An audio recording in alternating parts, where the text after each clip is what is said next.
قولی۔ ابو ہریرہ رضی اللہ عنہ سے روایت ہے کہ وہ مدینہ کے ایک بازار سے گزرے اور وہاں کھڑے ہو کر کہا، اے بازار والو، تمہیں کس چیز نے عاجز کر دیا؟ انہوں نے کہا، اے ابو ہریرہ کیا بات ہے؟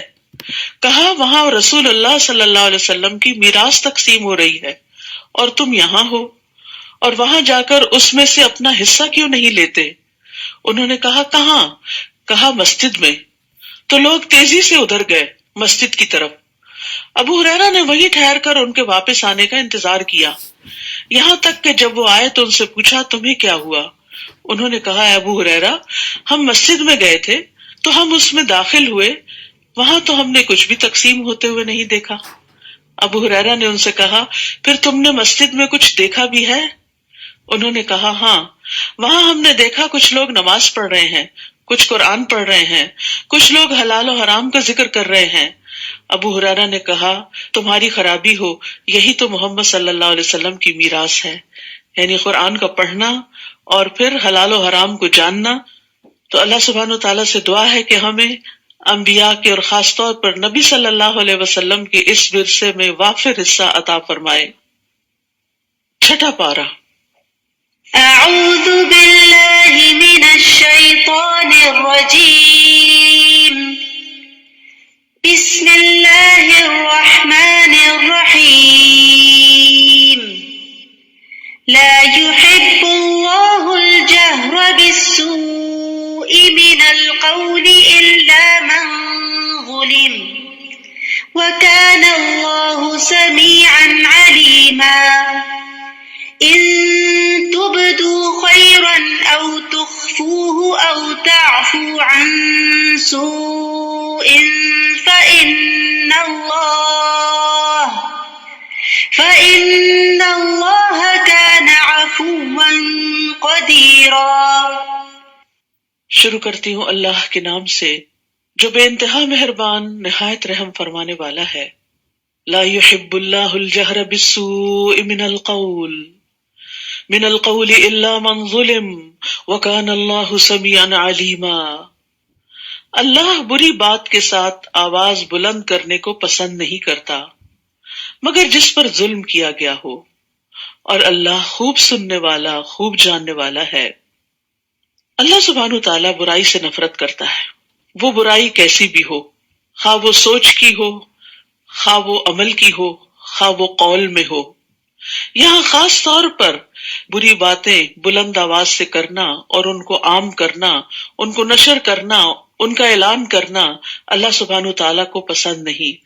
ہاں، ایک صورت ہے کہ اگر کسی پر ظلم کیا گیا ہو تو وہ ظالم کے خلاف اپنے جذبات کا اظہار کر سکتا ہے، اپنے ظلم کا ذکر کر سکتا ہے تاکہ وہ ظلم کے خلاف دوسرے کی مدد لے سکے۔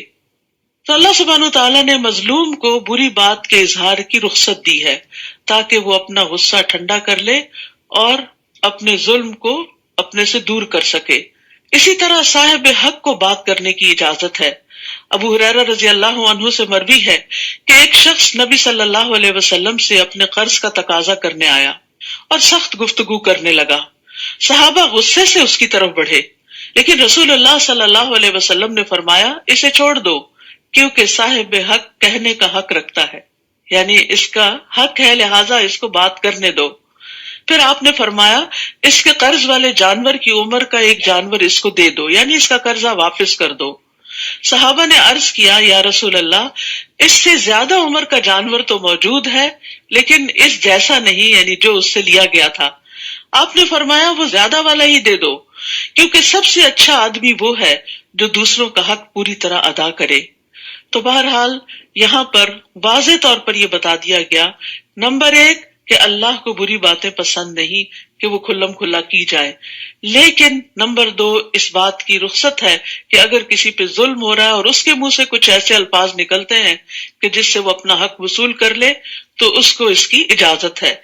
لیکن پھر بھی ان تبدوا خیرا او تخفوه او تعفوا عن سوء فإن اللہ کان عفوا قدیرا، اگر تم کوئی نیکی ظاہر کرو یا اسے چھپاؤ یا کسی برائی سے درگزر کرو تو بے شک اللہ بہت معاف کرنے والا، بہت قدرت رکھنے والا ہے۔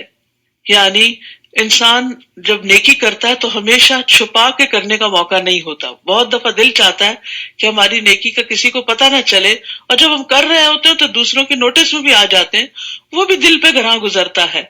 لیکن اگر وہ چھوڑ دیں تو پھر نیکی کا موقع ہاتھ سے جاتا ہے. کچھ لوگ کہتے ہیں نا کہ ہمیں ڈر لگتا ہے کہ ہم نیکی کا کام کریں گے تو دکھاوا ہو جائے گا، تو بہتر ہم کریں ہی نہ. تو یہ بھی ایک غلط سوچ ہے.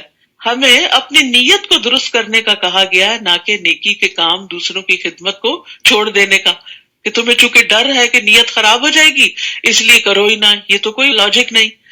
تو ضرورت اس چیز کی ہے کہ ہم اپنے اندر کو، اپنے سیلف کو کنٹرول کریں، اور دکھاوے سے اور احسان جتانے سے اور دوسروں کو اذیت دینے سے اور دکھ دینے سے اپنے آپ کو بچائیں، لیکن نیکی کا کام جاری رکھیں. تو اگر تم کوئی نیکی ظاہر کرو یا اسے چھپاؤ، یعنی لوگوں کو دکھائے بغیر بتائے بغیر صرف اللہ کی رضا کے لیے کرو، او تعفو عن سوء، یا کسی برائی سے درگزر کرو، یعنی اگر کسی نے تمہارے ساتھ اچھا سلوک نہیں کیا تو بے شک اللہ بہت معاف کرنے والا، بہت قدرت رکھنے والا ہے، یعنی وہ تمہیں معاف کر دے گا. کسی کو معاف کرنا صرف اس وقت آسان ہوتا ہے جب انسان یہ چاہے کہ مجھے بھی معاف کر دیا جائے اور میرے سارے گناہ معاف ہو جائیں تاکہ میری پکڑ نہ ہو آخرت میں. ہم میں سے کون ہے جو یہ دعویٰ کرے کہ اس نے کبھی کسی کے ساتھ کوئی زیادتی نہیں کی؟ کسی نہ کسی وقت، کبھی نہ کبھی ہمارے منہ سے بھی تلخ باتیں نکل جاتی ہیں. الجہر بالسوء، کوئی بری بات بلند آواز سے ہو ہی جاتی ہے، اس کا اظہار، اس کا اشتہار ہو ہی جاتا ہے. کبھی دوسرے کے سامنے ہی منہ در منہ ہم اس کو تانا دے دیتے اور وہ اس کا دل دکھا جاتا ہے. کبھی ہم لوگوں کے پیٹ پیچھے بھری مجلس میں بیٹھ کر کسی کی برائی شروع کر دیتے ہیں، یہ بھی الجہر بالسوء ہے. اسی طرح کبھی کوئی دوسرا ہمارے ساتھ یہی کر دیتا ہے تو پھر ہمیں بہت برا لگ جاتا ہے. تو اس کو کس طرح ڈیل کیا جائے ایسی صورتحال کو جب ہمیں کوئی آ کے بتائے فلاں تمہارے بارے میں ایسا اور ایسا کہتا ہے، تو اس وقت صرف تکلیف اٹھانے اور پریشان ہونے کی بجائے انسان اس کو کہے میں نے اس کو اللہ کے لیے معاف کیا تاکہ اللہ تعالیٰ مجھے معاف کر دے. تو اگر تم دوسروں سے درگزر کرو گے تو اللہ بھی بہت معاف کرنے والا ہے. قرآن مجید میں سورۃ النور میں ایک بہت خوبصورت واقعہ آتا ہے حضرت ابوبکر صدیق سے متعلق، کہ جب انہوں نے حضرت عائشہ پہ لگنے والے الزام کی وجہ سے اپنے قریبی رشتہ دار کا وظیفہ بند کرنے کا سوچا تو اللہ سبحانہ وتعالیٰ نے ان کو معاف کرنے کے لیے کہا، اور ساتھ ہی فرمایا الا تحبون ان یغفر اللہ لکم، کیا تم پسند نہیں کرتے کہ اللہ تمہیں معاف کر دے؟ تو ہم میں سے کون ہے جو یہ نہیں چاہتا کہ اس کے گناہ معاف ہو جائیں؟ اور اگر ہم چاہتے ہیں کہ ہمارے گناہ معاف ہو جائیں تو صرف استغفر اللہ کرنے سے بات نہیں بنے گی. ہمارے اندر اتنی وسعت ہونی چاہیے کہ ہم بھی دوسروں کو معاف کر سکیں تاکہ اللہ تعالیٰ ہمیں معاف کر دے. حضرت علی رضی اللہ عنہ سے مروی ہے، وہ کہتے ہیں ہم نے رسول اللہ صلی اللہ علیہ وسلم کی تلوار کے دستے میں یہ لکھا ہوا پایا کہ جو تم پر ظلم کرے اس سے درگزر کرو، جو تم پہ ظلم کرے اس سے درگزر کرو، یعنی چھوٹی موٹی بات ہو جاتی ہے چھوڑ دو اس کو، کیونکہ اگر تم جواباً کوئی کاروائی کرو گے تو دوسرا اس سے بڑا کوئی فساد کرے گا اور پھر معاملہ بہت بڑھ جائے گا. یعنی بہت سی تکلیف دہ باتیں جو ہیں ان کو صرف اگنور کرنے سے وہ کم ہو جاتی ہیں، ختم ہو جاتی ہیں. لیکن اس کا یہ مطلب نہیں کہ انسان ظلم سہتا ہی چلا جائے. دیکھیں ظلم کو دور کرنے کے لیے ظالمانہ رویہ اختیار نہ کرے، برا طریقہ اختیار نہ کرے، احسن تدبیر کے ساتھ اس کو اپنے سے دور کرے. فرمایا رشتہ توڑنے والے سے رشتہ جوڑو. ٹھیک ہے کوئی ریلیشن شپ ون سائیڈڈ نہیں ہوتا، لیکن کسی کو تو جوڑنے کے لیے ہاتھ بڑھانا ہی پڑتا ہے. جب دو چیزیں آپس میں ٹوٹ جاتی ہیں، کبھی آپ نے ٹوٹی ہوئی پیالی جوڑی ہوگی یا کوئی برتن یا کوئی پلیٹ، تو جب آپ جوڑتے ہیں تو دونوں کو ایک دوسرے کے قریب لاتے ہیں. بعض اوقات ایک چیز بڑی بھاری ہوتی ہے وہ قریب نہیں آتی، تو آپ کیا کرتے ہیں جو چھوٹی ہوتی ہے اس کو بڑی کے پاس لے جا کے اس کو جوڑ دیتے ہیں. تو اسی طرح کبھی ہم چھوٹے بھی بن جائیں تو کوئی بات نہیں، عزت کس کے پاس ہے اور بڑائی کس کی ہے؟ اصل میں اللہ رب العزت کی ہے. ہم تو معمولی انسان ہیں، تو اس لیے کبھی یہ نہیں سوچنا چاہیے کہ اس سے تو میں چھوٹی ہو جاؤں گی یا میری شان میں کمی آ جائے گی. کوئی بات نہیں، کبھی جھک جائیں، ہلکے ہو جائیں اور جا کر دوسرے سے جڑ جائیں، اور آپ دیکھیں گے کہ دوسرا بھی پھر مسکرا پڑتا ہے. کبھی ہسبینڈ وائف میں بھی ایسا ہوتا ہے، کبھی بچوں کے ساتھ بھی، دونوں ایک دوسرے سے خفا ہو کے الگ الگ ہو جاتے ہیں، واپس آتے ہیں ایک ان میں سے آگے بڑھتا ہے، مسکراتا ہے، سلام کرتے تو دوسرا ہنس پڑتا ہے اور معاملہ ختم ہو جاتا ہے۔ لیکن اگر دونوں ہی ضد پر اڑے رہیں، جمے رہیں، معاف نہ کریں، درگزر نہ کریں، تو پھر بعض اوقات ہمیشہ کے لیے الگ ہو جاتے ہیں۔ فرمایا جو تمہارے ساتھ برا کرے اس کے ساتھ احسان کرو، اور یہ بڑے دل والوں کا کام ہے، جس کو اللہ توفیق دے وہی کر سکتا ہے۔ اور حق بات کرو، اگرچہ وہ تمہارے نفس کے خلاف ہی کیوں نہ ہو، اپنے خلاف کیوں نہ جاتی ہو، وہ بات کر ڈالو، کیونکہ اپنے خلاف بھی جب چیز جاتی ہے نا اور انسان منہ سے بولتا ہے تو پھر انسان اپنی بھی اصلاح کر لیتا ہے کہ میں دوسروں کو تو کہہ رہا ہوں لیکن خود کیا کرتا ہوں۔ اور یاد رکھیے جو درگزر کرتا نہیں اس سے کیا نہیں جاتا۔ عمر رضی اللہ عنہ سے روایت ہے، وہ کہتے ہیں جو شخص رحم نہیں کرتا اس پر رحم نہیں کیا جاتا، جو معاف نہیں کرتا اسے معافی نہیں ملتی، جو درگزر نہیں کرتا اس سے بھی درگزر نہیں کیا جاتا، اور جو توبہ قبول نہیں کرتا یعنی کسی کو معاف نہیں کرتا اس کی بھی توبہ قبول نہیں کی جاتی، جو خود گناہ سے نہیں بچتا اسے بچایا بھی نہیں جاتا، یعنی جو بچنے کا ارادہ نہیں رکھتا پھر اس کو بچنے کی توفیق نہیں ملتی۔ تو اس لیے جو نیکی کرتا ہے وہ نیکی پاتا ہے، جو خیر کی طرف ایک قدم بڑھاتا ہے اللہ سبحانہ تعالیٰ 10 قدم اس کی طرف آتے ہیں اور اس کو توفیق دیتے ہیں، اور اسی سے زندگی خوبصورت بنتی ہے۔ ہمیشہ صرف اپنے حقوق کا خیال نہیں رکھنا چاہیے، کبھی دوسرے کو اس کے حق سے بڑھ کر دے تو آپ کو اس سے بھی زیادہ واپس ملے گا۔ پھر فرمایا ان الذین یکفرون باللہ ورسلہ ویریدون ان یفرقوا بین اللہ ورسلہ ویقولون نؤمن ببعض ونکفر ببعض ویریدون ان یتخذوا بین ذلک سبیلا، بے شک جو لوگ اللہ اور اس کے رسولوں کا انکار کرتے ہیں اور چاہتے ہیں کہ اللہ اور اس کے رسولوں کے درمیان تفریق کریں، کس طرح؟ اور کہتے ہیں ہم کچھ کو مانتے ہیں اور کچھ کا ہم انکار کرتے ہیں، یعنی بعض لوگ کہتے ہیں ہم اللہ کو تو مانتے ہیں لیکن رسولوں کو نہیں مانتے، بعض کہتے ہیں ہم فلاں اور فلاں رسول کو مانتے ہیں اور فلاں کو نہیں مانتے، اور وہ چاہتے ہیں کہ اس کے درمیان کا کوئی راستہ اپنا لے، یعنی اپنی مرضی کا دین بنا لے۔ اولئک ھم الکافرون حقا، یہی لوگ دراصل حقیقی کافر ہیں، یعنی دین اپنی مرضی سے انٹرپریٹ نہیں کیا جا سکتا، جس چیز کو ماننے کے لیے کہا گیا ہے اس کو ماننا ضروری ہے، یہ نہیں کہ جس کو دل چاہے مان لے اور جس کا دل چاہے انکار کر دیں۔ اور ہم نے کافروں کے لیے رسوا کن عذاب تیار کر رکھا ہے، مگر جو لوگ اللہ اور اس کے رسولوں پر ایمان لائے اور انہوں نے ان میں سے کسی ایک کے درمیان بھی تفریق نہیں کی، یعنی سب پر ایمان لائے، یہی وہ لوگ ہیں جنہیں وہ ان کے اجر ضرور عطا کرے گا، اور اللہ بہت بخشنے والا نہایت رحم کرنے والا ہے۔ تو یہاں سے یہ بات واضح ہو جاتی ہے کہ آخرت کے عذاب اور رسوائی سے بچنے کے لیے تمام رسولوں پر ایمان لانا ضروری ہے، انکلوڈنگ محمد الرسول اللہ صلی اللہ علیہ وسلم۔ یہ کہنا کہ سبھی ادیان ٹھیک ہیں اور سبھی اچھے ہیں اور وحدت ادیان کی بات کرنا، تو اس آیت سے پتہ چلتا ہے کہ وحدت ادیان صرف اس وقت ہو سکتا ہے جب محمد الرسول اللہ صلی اللہ علیہ وسلم کے لائے ہوئے دین پر ایمان لایا جائے۔ اہل کتاب آپ سے مطالبہ کرتے ہیں کہ آپ ان پر آسمان سے ایک کتاب اتار لائیں، در حقیقت انہوں نے موسیٰ سے اس سے بڑی چیز کا مطالبہ کیا تھا، بس انہوں نے کہا تھا ہمیں اللہ کو سامنے دکھاؤ، یعنی اہل کتاب نے تو کتاب کا کہا ہے لیکن موسیٰ سے تو اس سے بھی بڑھ کر مطالبہ کیا گیا۔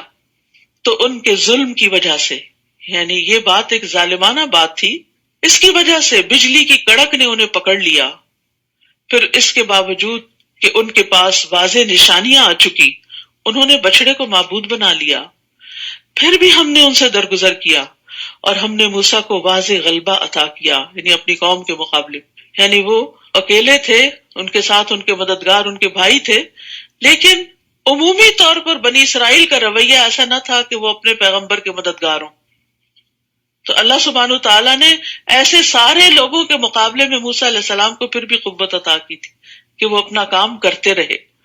یعنی بعض اوقات ایسا بھی ہوتا ہے نا کہ آپ کے اپنے لوگ بھی اپنے نہیں ہوتے، آپ کے ساتھی بھی ساتھ نہیں دیتے، تو بھی انسان کو اللہ سے قوت مانگنی چاہیے، اللہ سے مدد مانگنی چاہیے، اور جس کے ساتھ اللہ کی مدد ہو وہ کبھی بھی کمزور نہیں ہوتا۔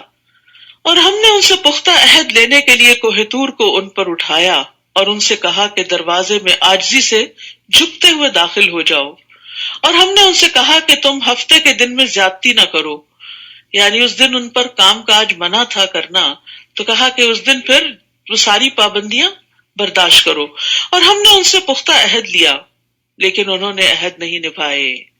تو ان کے عہد توڑنے اور اللہ کی آیات کے ساتھ کفر کرنے اور انبیاء کو ناحق قتل کرنے اور ان کے کہنے کے سبب کہ ہمارے دل غلافوں میں ہیں، ہم نے ان پر لعنت کی، بلکہ اللہ نے ان کے کفر کی وجہ سے ان کے دلوں پر مہر لگا دی تو وہ کم ہی ایمان لاتے ہیں۔ تو یاد رکھیے، جو لوگ اللہ کا عہد توڑ دے، جو لوگ انبیاء کے ساتھ زیادتی کریں، اور جو لوگ کوئی بات سننے کو تیار نہ ہو، یہ کہیں کہ ہمارے دل تو غلاف میں ہیں، محفوظ ہیں، مزید کوئی بات ان میں داخل نہیں ہو سکتی، تو پھر اللہ سبحانہ وتعالیٰ ایمان لانے کی اور نیک کام کرنے کی توفیق ہی چھین لیتا ہے۔ غلطی تو کسی سے بھی ہو جاتی ہے، لیکن مومن وہ ہوتا ہے جو غلطی کر کے اصرار نہیں کرتا، فوراً اللہ کی طرف پلٹتا ہے۔ گناہ چھوٹا ہو یا بڑا ہو، اس پر اصرار نہیں کرنا چاہیے، اس سے فوراً نکلنے کی فکر کرنی چاہیے۔ اس سے انسان کے اندر مزید خیر کا مادہ پیدا ہوتا ہے اور خیر کی توفیق اس کو نصیب ہوتی ہے۔ اور ان کے کفر کرنے اور مریم پر بہت بڑا بہتان لگانے کی وجہ سے اللہ نے ان پر لعنت کی تھی، اور ان کے یہ کہنے کی وجہ سے کہ بے شک ہم نے ہی اللہ کے رسول مسیح عیسیٰ ابن مریم کو قتل کیا ہے۔ اب دیکھیے کہ اللہ کے رسول کو قتل کرنا اور پھر اس ڈھٹائی کے ساتھ اعتراف کرنا۔ افسوس کہ جیسے آج کل مسلمانوں کے اندر بھی بعض لوگ بڑی بڑی تقریب کاری کر کے پھر بڑے فخر سے کہتے ہیں ہم نے کی، تو یہ کوئی خیر اور بھلائی کا کام نہیں، یہ محمد صلی اللہ علیہ وسلم کی سنت پر چلنا نہیں کہ انسان بے گناہوں اور معصوم لوگوں کی جان لے اور بے وجہ ان کو قتل کر ڈالے اور پھر فخر سے اس کا اظہار بھی کرے۔ تو بنی اسرائیل نے بھی اسی قسم کے فخر کا اظہار کیا۔ تو اللہ سبحانہ وتعالیٰ فرماتے ہیں حالانکہ انہوں نے اسے قتل نہیں کیا اور نہ اسے سولی پر چڑھایا، بلکہ یہ معاملہ ان پر مشتبہ بنا دیا گیا تھا۔ روایات میں یہ آتا ہے کہ جب عیسیٰ علیہ السلام کو بنی اسرائیل کی سازشوں کا علم ہوا اور پتہ چلا کہ اب آخری وقت آ گیا ہے، یہ مجھے مار ہی ڈالیں گے، تو انہوں نے اپنے حواریوں میں سے جو 12 یا 17 بتائے جاتے ہیں کہا کہ کون میری جگہ قتل ہونے کو تیار ہے کہ اللہ تعالیٰ میری صورت اس پہ ڈال دے گا۔ تو ایک حواری تیار ہوا اور عیسیٰ علیہ السلام کو اللہ تعالیٰ نے آسمان پہ اٹھا لیا، اور وہ شخص عیسیٰ علیہ السلام کی شکل میں پکڑا گیا اور مارا گیا۔ تو اسی لیے اللہ تعالیٰ فرماتے ہیں بلکہ معاملہ ان پہ مشتبہ بنا دیا گیا، لیکن یہ بات قرآن کی روح سے یقینی ہے کہ عیسیٰ علیہ السلام کو نہ قتل کیا گیا تھا نہ سولی پہ چڑھایا گیا تھا۔ دوسری جگہ پر آتا ہے بل رفعہ اللہ الیہ، اللہ نے اس کو اپنی طرف اٹھا لیا۔ اور یہاں فرمایا بلکہ یہ معاملہ ان پر مشتبہ بنا دیا گیا تھا، اور بے شک جنہوں نے اس میں اختلاف کیا ہے یقیناً وہ اس کے بارے میں شک میں پڑے ہوئے ہیں، وہ خود بھی تسلی میں نہیں ہے کہ معاملہ کیا ہوا، انہیں اس کے بارے میں کوئی علم نہیں سوائے گمان کی پیروی کرنے کے، اور انہوں نے اسے یقینی طور پر قتل نہیں کیا بلکہ اللہ نے اسے اپنی طرف اٹھا لیا، اور اللہ بہت زبردست خوب حکمت والا ہے، یعنی اس کے لیے کوئی کام بھی مشکل نہیں، وہ غالب ہے۔ اور یہاں اللہ کی صفت عزیز استعمال ہوئی ہے جس کا ایک معنی ہے عزت دینے والا، یعنی اللہ اپنے دوستوں کو، اپنے پیغمبروں کو عزت دینے والا ہے اور بہت حکمت والا ہے۔ اور اہل کتاب میں سے کوئی بھی ایسا نہیں جو اپنی موت سے قبل اس پر ضرور ایمان نہ لائے گا، اور قیامت کے دن وہ ان پر گواہ ہوگا۔ تو اس سے یہ پتہ چلتا ہے کہ عیسیٰ علیہ السلام پر ایمان لے آئیں گے اہل کتاب قبل موت ہی سے مراد عیسیٰ علیہ السلام کی وفات، کیونکہ عیسیٰ علیہ السلام دوبارہ دنیا میں آئیں گے اور طبعی موت سے فوت ہوں گے، اور پھر اس کے بعد قیامت کے دن دوبارہ اٹھائے جائیں گے۔ ابو ہریرہ رضی اللہ عنہ سے مروی ہے، وہ کہتے ہیں کہ رسول اللہ صلی اللہ علیہ وسلم نے فرمایا عیسیٰ ابن مریم نازل ہوں گے، یعنی جو اللہ نے ان کو اوپر اٹھا لیا وہ دوبارہ زمین پر آئیں گے، بس وہ خنزیر کو قتل کریں گے، صلیب کو مٹا دیں گے، اور ان کے لیے نماز کو جمع کیا جائے گا، یعنی لوگ نماز کے لیے اکٹھے ہوں گے، مال عطا کیا جائے گا یہاں تک کہ اسے قبول نہیں کیا جائے گا، یعنی کوئی صدقہ لینے والا نہیں رہے گا، آپ جزیہ کو ختم کر دیں گے اور روحا نامی جگہ پر پڑاؤ کریں گے، وہاں سے حج یا عمرہ کریں گے یا ان دو عبادتوں کو ملا کر کریں گے۔ پھر ابو ہریرہ رضی اللہ عنہ نے اسی آیت کی تلاوت کی جس کا مطلب ہے، اور اہل کتاب میں سے کوئی نہیں مگر اس کی موت یعنی عیسیٰ علیہ السلام کی موت سے پہلے اس پر ضرور ایمان لائے گا اور وہ قیامت کے دن ان پر گواہ ہوں گے۔ تو یاد رکھیے کہ عیسیٰ علیہ السلام کا دوبارہ دنیا میں آنا جو ہے یہ متواتر احادیث سے ثابت ہے، یعنی 70 سے زیادہ احادیث ہیں جو اس بات پر گواہ ہیں کہ عیسیٰ علیہ السلام آئیں گے اور دنیا میں حاکم عادل کی شکل میں آئیں گے، نئے نبی کی شکل میں نہیں، نبی صلی اللہ علیہ وسلم کی پیروی میں ہی ایک طرح سے آئیں گے۔ اور پھر اس کے بعد یہ کہ ان کے آنے کے بعد اسلام کے سوا باقی ادیان ختم ہو جائیں گے۔ ابو ہریرہ سے روایت ہے کہ نبی صلی اللہ علیہ وسلم نے فرمایا، میرے اور عیسیٰ علیہ السلام کے درمیان کوئی نبی نہیں ہے اور یقیناً وہ اترنے والے ہیں، جب تم انہیں دیکھو گے تو پہچان لو گے۔ وہ درمیانی قامت والے ہیں، ان کا رنگ سرخ و سفید ہوگا، وہ ہلکے زرد رنگ کے لباس میں ہوں گے، ایسے محسوس ہوگا جیسے ان کے سر سے پانی ٹپک رہا ہو، حالانکہ نمی نہیں ہوگی، پانی نہیں ہوگا۔ یعنی بہت ڈیٹیلز بتائی گئی ہیں، عیسیٰ علیہ السلام کی ڈسکرپشن دی گئی ہے کہ وہ کیسے دکھائی دیں گے، یعنی بہت نظیف اور چمکدار اور خوبصورت۔ وہ لوگوں سے اسلام کے لیے قتال کریں گے، صلیب توڑ دیں گے، خنزیر کو قتل کریں گے، جزیہ موقوف کر دیں گے۔ اللہ ان کے زمانے میں اسلام کے علاوہ دیگر ادیان کو ختم کر دے گا، وہ مسیح دجال کو ہلاک کریں گے۔ عیسیٰ علیہ السلام زمین میں 40 سال رہیں گے، پھر ان کی وفات ہوگی اور مسلمان ان کا جنازہ پڑھیں گے۔ یہ سنن نبی داؤد کی روایت ہے، اور پچھلی حدیث جو تھی وہ مسند احمد کی تھی۔ یعنی اتنی واضح روایات، اور بھی اس میں بہت ڈیٹیلز ہیں۔ یاجوج ماجوج بھی انہی کے دور میں نکلیں گے، پھر آپ ہی کی دعا کی وجہ سے ان کا خاتمہ ہوگا، تو وہ قیامت کی نشانیوں میں سے ایک نشانی بھی ہے۔ فَبِظُلْمٍ مِّنَ الَّذِينَ هَادُوا حَرَّمْنَا عَلَيْهِمْ طَيِّبَاتٍ أُحِلَّتْ لَهُمْ وَبِصَدِّهِمْ عَن سَبِيلِ اللَّهِ كَثِيرًا۔ پھر جو یہودی بن گئے ان کے ظلم کی وجہ سے اور اکثر لوگوں کو اللہ کے راستے سے روکنے کی وجہ سے ہم نے ان پر حلال کی گئی پاکیزہ چیزیں حرام کر دیں۔ یعنی بعض اوقات اللہ تعالیٰ گناہوں کی سزا دنیا میں ہی دیتا ہے اور نعمتوں سے محروم کر دیتا ہے۔ بہت سی حلال چیزیں ان پر حرام کر دی گئی تھی۔ تو اس سے کیا پتہ چلتا ہے کہ انسان کو گناہوں سے ڈرنا چاہیے۔ اگر وقتی طور پر کوئی نقصان نہیں بھی ہوتا تو ایسا نہ ہو کہ مرنے سے پہلے انسان کسی فتنے یا آزمائش میں پڑ جائے۔ تو ہمیشہ اللہ سے توبہ کرتے رہے۔ اول تو بچنے کی کوشش کرے، تقویٰ بچنے ہی کا نام ہے، اور پھر انسان ہے، کمزور ہیں، گر پڑتے ہیں تو گر پڑے تو اٹھ جائیں، یعنی توبہ کر لیں تاکہ دنیا اور آخرت دونوں کی سزا سے بچ سکے۔ اور ان کے سود لینے کی وجہ سے بھی، جبکہ وہ لازماً اس سے روکے گئے تھے، اور ان کے لوگوں کے مال باطل طریقے سے کھانے کی وجہ سے بھی، اور ان میں سے جو انکار کرنے والے ہیں ان کے لیے ہم نے دردناک عذاب تیار کر رکھا ہے۔ لیکن ان میں سے جو لوگ علم میں راسخ ہیں اور جو مومن ہیں وہ اس پر ایمان لاتے ہیں جو آپ کی طرف نازل کیا گیا اور جو آپ سے پہلے نازل کیا گیا، اور جو نماز قائم کرنے والے ہیں اور زکوٰۃ ادا کرنے والے ہیں اور اللہ اور یوم آخرت پر ایمان رکھنے والے ہیں، یہی وہ لوگ ہیں جنہیں ہم ضرور اجر عظیم عطا کریں گے۔ یہاں خاص طور پر مومنوں کے ساتھ الراسخون فی العلم کی بات بھی ہوئی کہ وہ لوگ جو علم میں گڑے ہوئے ہوتے ہیں۔ نافع بن یزید کہتے ہیں کہ الراسخون فی العلم جو ہیں اللہ کے لیے عاجزی کرنے والے، اللہ کی رضا کو طلب کرنے والے، اور اس میں انتہائی منکسر ہوتے ہیں۔ وہ اپنے سے اوپر والے لوگوں پر بڑائی کا اظہار نہیں کرتے اور اپنے سے کم درجہ کے لوگوں کو حقیر نہیں سمجھتے۔ یہ علامت ہوتی ہے راسخ فی العلم کی کہ اس کے اندر کیا ہوتی ہے؟ عاجزی ہوتی ہے۔ اللہ کی رضا کو طلب کرنے کے لیے اپنی بڑائی کا اظہار نہیں کرتے، چھوٹی سے چھوٹی نیکی کرنے کو بھی تیار ہو جاتے ہیں۔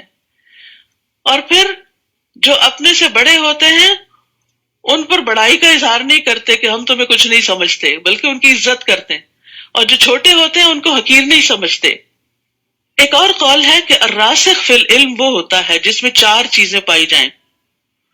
اس کے اور اللہ کے درمیان تقویٰ ہوتا ہے، اس کے اور مخلوقات کے درمیان عاجزی اور انکساری ہوتی ہے، اس کے اور دنیا کے درمیان بے رغبتی ہوتی ہے، دنیا کی لالچ نہیں ہوتی اس کے اندر، اس کے اور اس کے نفس کے درمیان مجاہدہ پایا جاتا ہے، یعنی وہ اپنے نفس کے ساتھ جہاد کرتا رہتا ہے، اپنے نفس کو کوستا رہتا ہے، اس کی اصلاح کرتا رہتا ہے، تزکیہ کرتا رہتا ہے۔ تو علم تو بہت سے لوگ حاصل کرتے ہیں، لیکن علم میں مضبوطی، علم میں پختگی اور علم کی شان چند ہی لوگوں میں نظر آتی ہے، اور وہ عمل سے دکھائی دیتی ہے۔ ان کا ظاہر اور باطن دونوں ہی خوبصورت ہوتا ہے، اور انسانوں کے ساتھ بھی ان کے تعلقات بہترین ہوتے ہیں۔ تو یاد رکھیے، آپ میں سے جو علم کا شوقین ہے اور علم کے فضائل حاصل کرنا چاہتا ہے اور واقعی علم والا کہلانا چاہتا ہے اور اہل علم میں شمار ہونا چاہتا ہے، تو اس کو دل میں تقوی، مخلوق کے ساتھ عاجزی، دنیا سے بے رغبتی اور اپنے نفس کے ساتھ جہاد، یہ کام کرنے چاہیے۔ انا اوحینا الیک کما اوحینا الی نوح والنبیین من بعدہ، بے شک ہم نے آپ کی طرف وحی کی جس طرح ہم نے نوح اور اس کے بعد دیگر انبیاء پر وحی کی، اور ہم نے ابراہیم، اسماعیل، اسحاق، یعقوب اور اولاد یعقوب، عیسیٰ، ایوب، یونس، ہارون اور سلیمان علیہم السلام کی طرف وحی کی، اور ہم نے داؤد کو زبور عطا کی، اور اس سے پہلے ہم نے کئی رسولوں کا آپ پر ذکر کیا، اور کتنے ہی رسول ہیں جن کا ہم نے آپ پر ذکر ہی نہیں کیا۔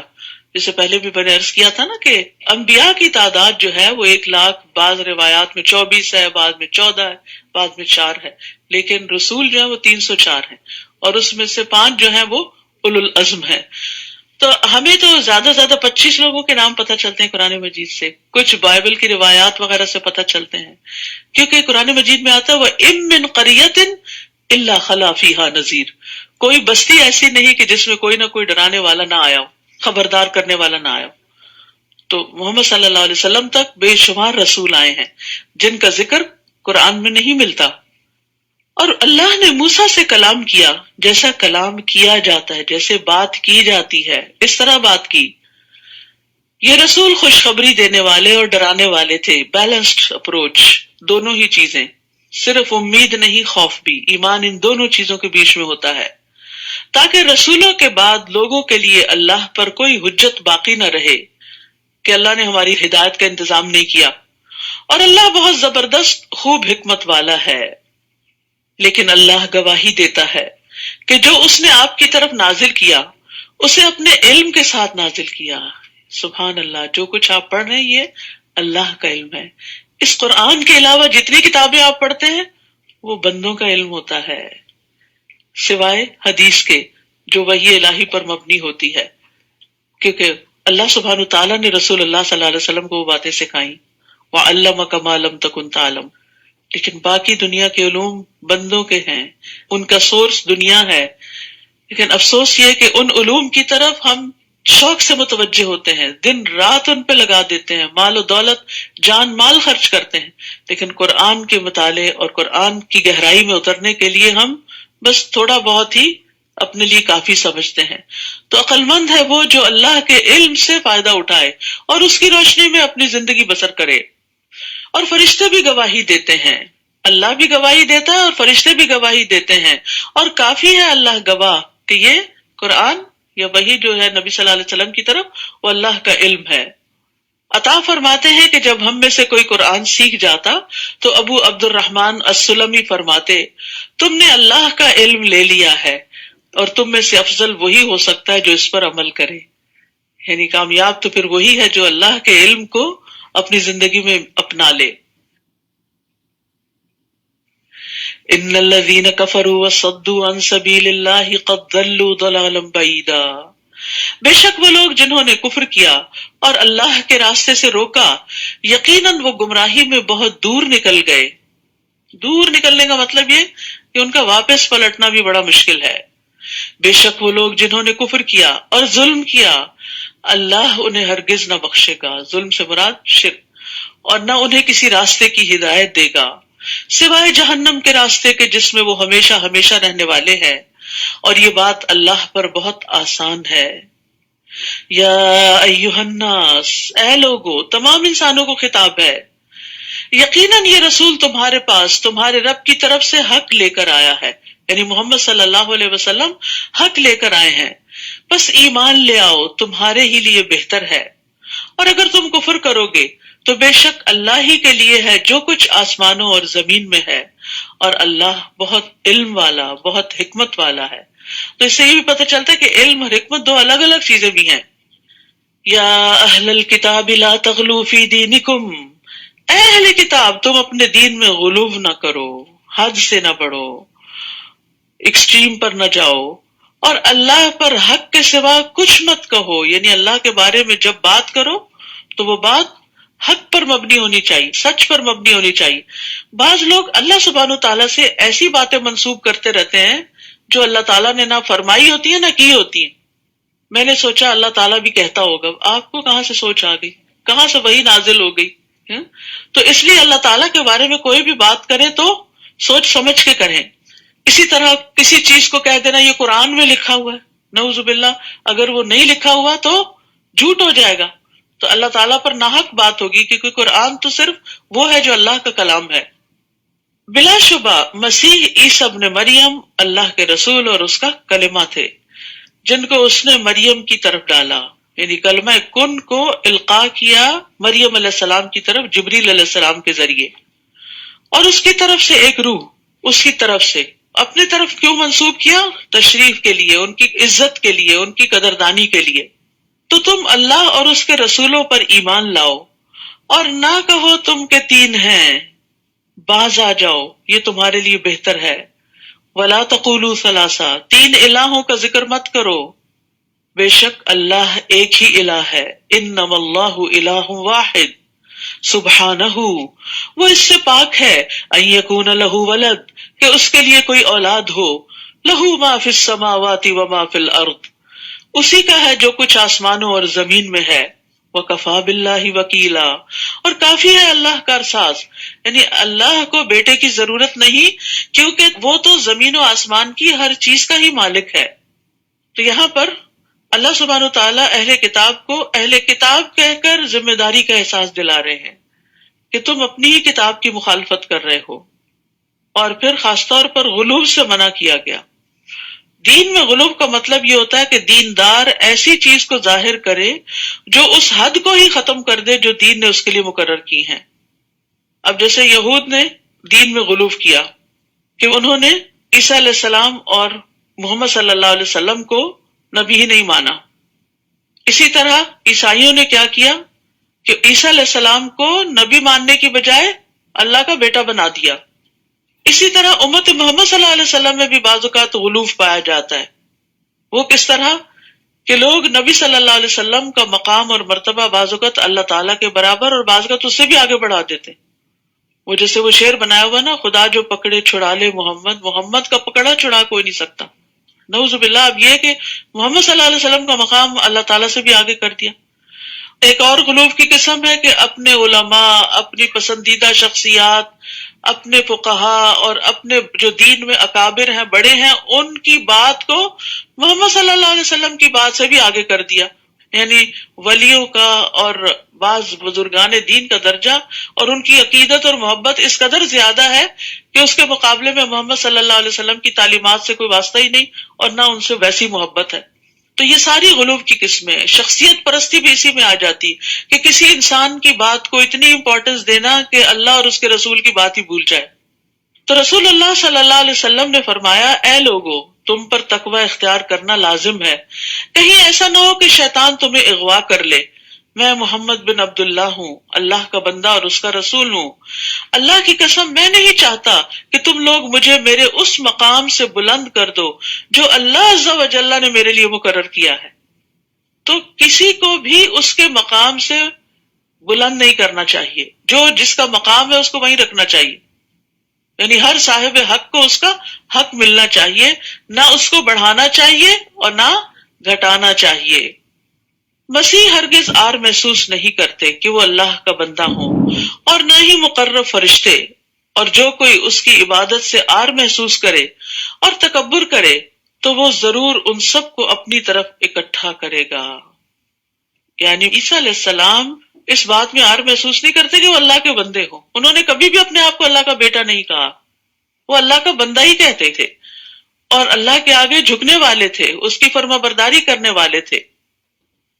اور یاد رکھیے کسی کو بھی یہ حق نہیں کہ اللہ کی عبادت سے آر محسوس کرے، یعنی دین کے کسی حکم پر عمل کرتے ہوئے اسے کوئی آر ہو کہ نہیں اس سے میری شان میں کمی آ جائے گی، لوگ کیا کہیں گے. جیسے بعض گیدرنگز میں نماز پڑھنے میں لوگ آر محسوس کرتے ہیں، نہیں میں تو اللہ کا بندہ ہوں، اللہ کے آگے جھک رہا ہوں، سمپل سی بات ہے، اس میں ڈرنے کی تو کوئی بات ہی نہیں، نہ کسی کو اوفینڈ کرنے کی کوئی بات ہے. میرے نماز پڑھنے سے کوئی اوفینڈ کیوں ہوتا ہے؟ میں کسی کو تو کوئی نقصان نہیں دے رہی، میں تو اپنے رب کے ساتھ وفاداری کا اظہار کر رہی ہوں اور اس کے آگے جھک رہی ہوں. رسول اللہ صلی اللہ علیہ وسلم نے فرمایا ایمان والے عاجزی کرنے والے اور نرم ہوتے ہیں، اس مانوس اونٹ کی طرح کہ اگر اس کو چلایا جائے تو وہ چلتا ہے، اگر اس کو پیچھے سے ہانکا جائے تو بھی چلتا ہے، اگر تو اسے چٹان پر بٹھا دے تو وہ بیٹھ جاتا ہے. ان میں کوئی اکڑ نہیں ہوتی، انا نہیں ہوتی، حق بات کو سن کر اس کو قبول کر لیتے ہیں، اس کو سمجھ جاتے ہیں، اس کے مطابق عمل کر لیتے ہیں. یہ ہے مومن کی شان. لیکن افسوس یہ کہ بعض اوقات ہم دین کا کام کرتے ہوئے بھی ایسی انا کا شکار ہو جاتے ہیں کہ اپنے غلط موقف سے بھی ہٹنے کو تیار نہیں ہوتے.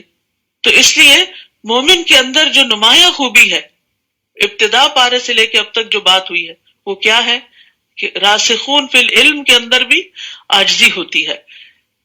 فَأَمَّا الَّذِينَ آمَنُوا وَعَمِلُوا الصَّالِحَاتِ فَيُوَفِّيهِمْ أُجُورَهُمْ وَيَزِيدُهُمْ مِنْ فَضْلِهِ. تو رہے وہ لوگ جو ایمان لائے اور انہوں نے نیک عمل کیے تو وہ انہیں ان کے اجر پورے پورے دے گا. جو محنت کرو گے محنت کا صلہ مل جائے گا، کچھ بھی ضائع نہیں ہوگا. اور صرف محنت کا صلہ یا اجرت ہی نہیں ملے گی بلکہ اپنے فضل سے زیادہ بھی دے گا، ایکسٹرا دے گا. اور یہی اللہ کی شان ہے. بندہ اپنی حیثیت میں کام کرتا ہے اور اللہ رب العزت اپنی شان کے مطابق دیتا ہے. تو اللہ سبحانہ وتعالیٰ آپ کی بھی ان ساری کوششوں کو اپنی شان کے مطابق قبول کرے. کیونکہ بندوں کے لیے جب کوئی بندہ کام کرتا ہے تو بندے اس کا حق ادا نہیں کر سکتے، لیکن جو بندوں کی غلامی سے نکل کر صرف اللہ کی رضا کے لیے کوئی کام کرتا ہے تو اللہ سبحانہ وتعالیٰ اس سے راضی ہو جاتا ہے اور اس کی قدر بڑھا دیتا ہے. اور رہے وہ لوگ جنہوں نے عبادت سے آر محسوس کی اور انہوں نے تکبر کیا تو وہ انہیں دردناک عذاب دے گا اور وہ اپنے لیے اللہ کے سوا کوئی حمایتی اور مددگار نہ پائیں گے.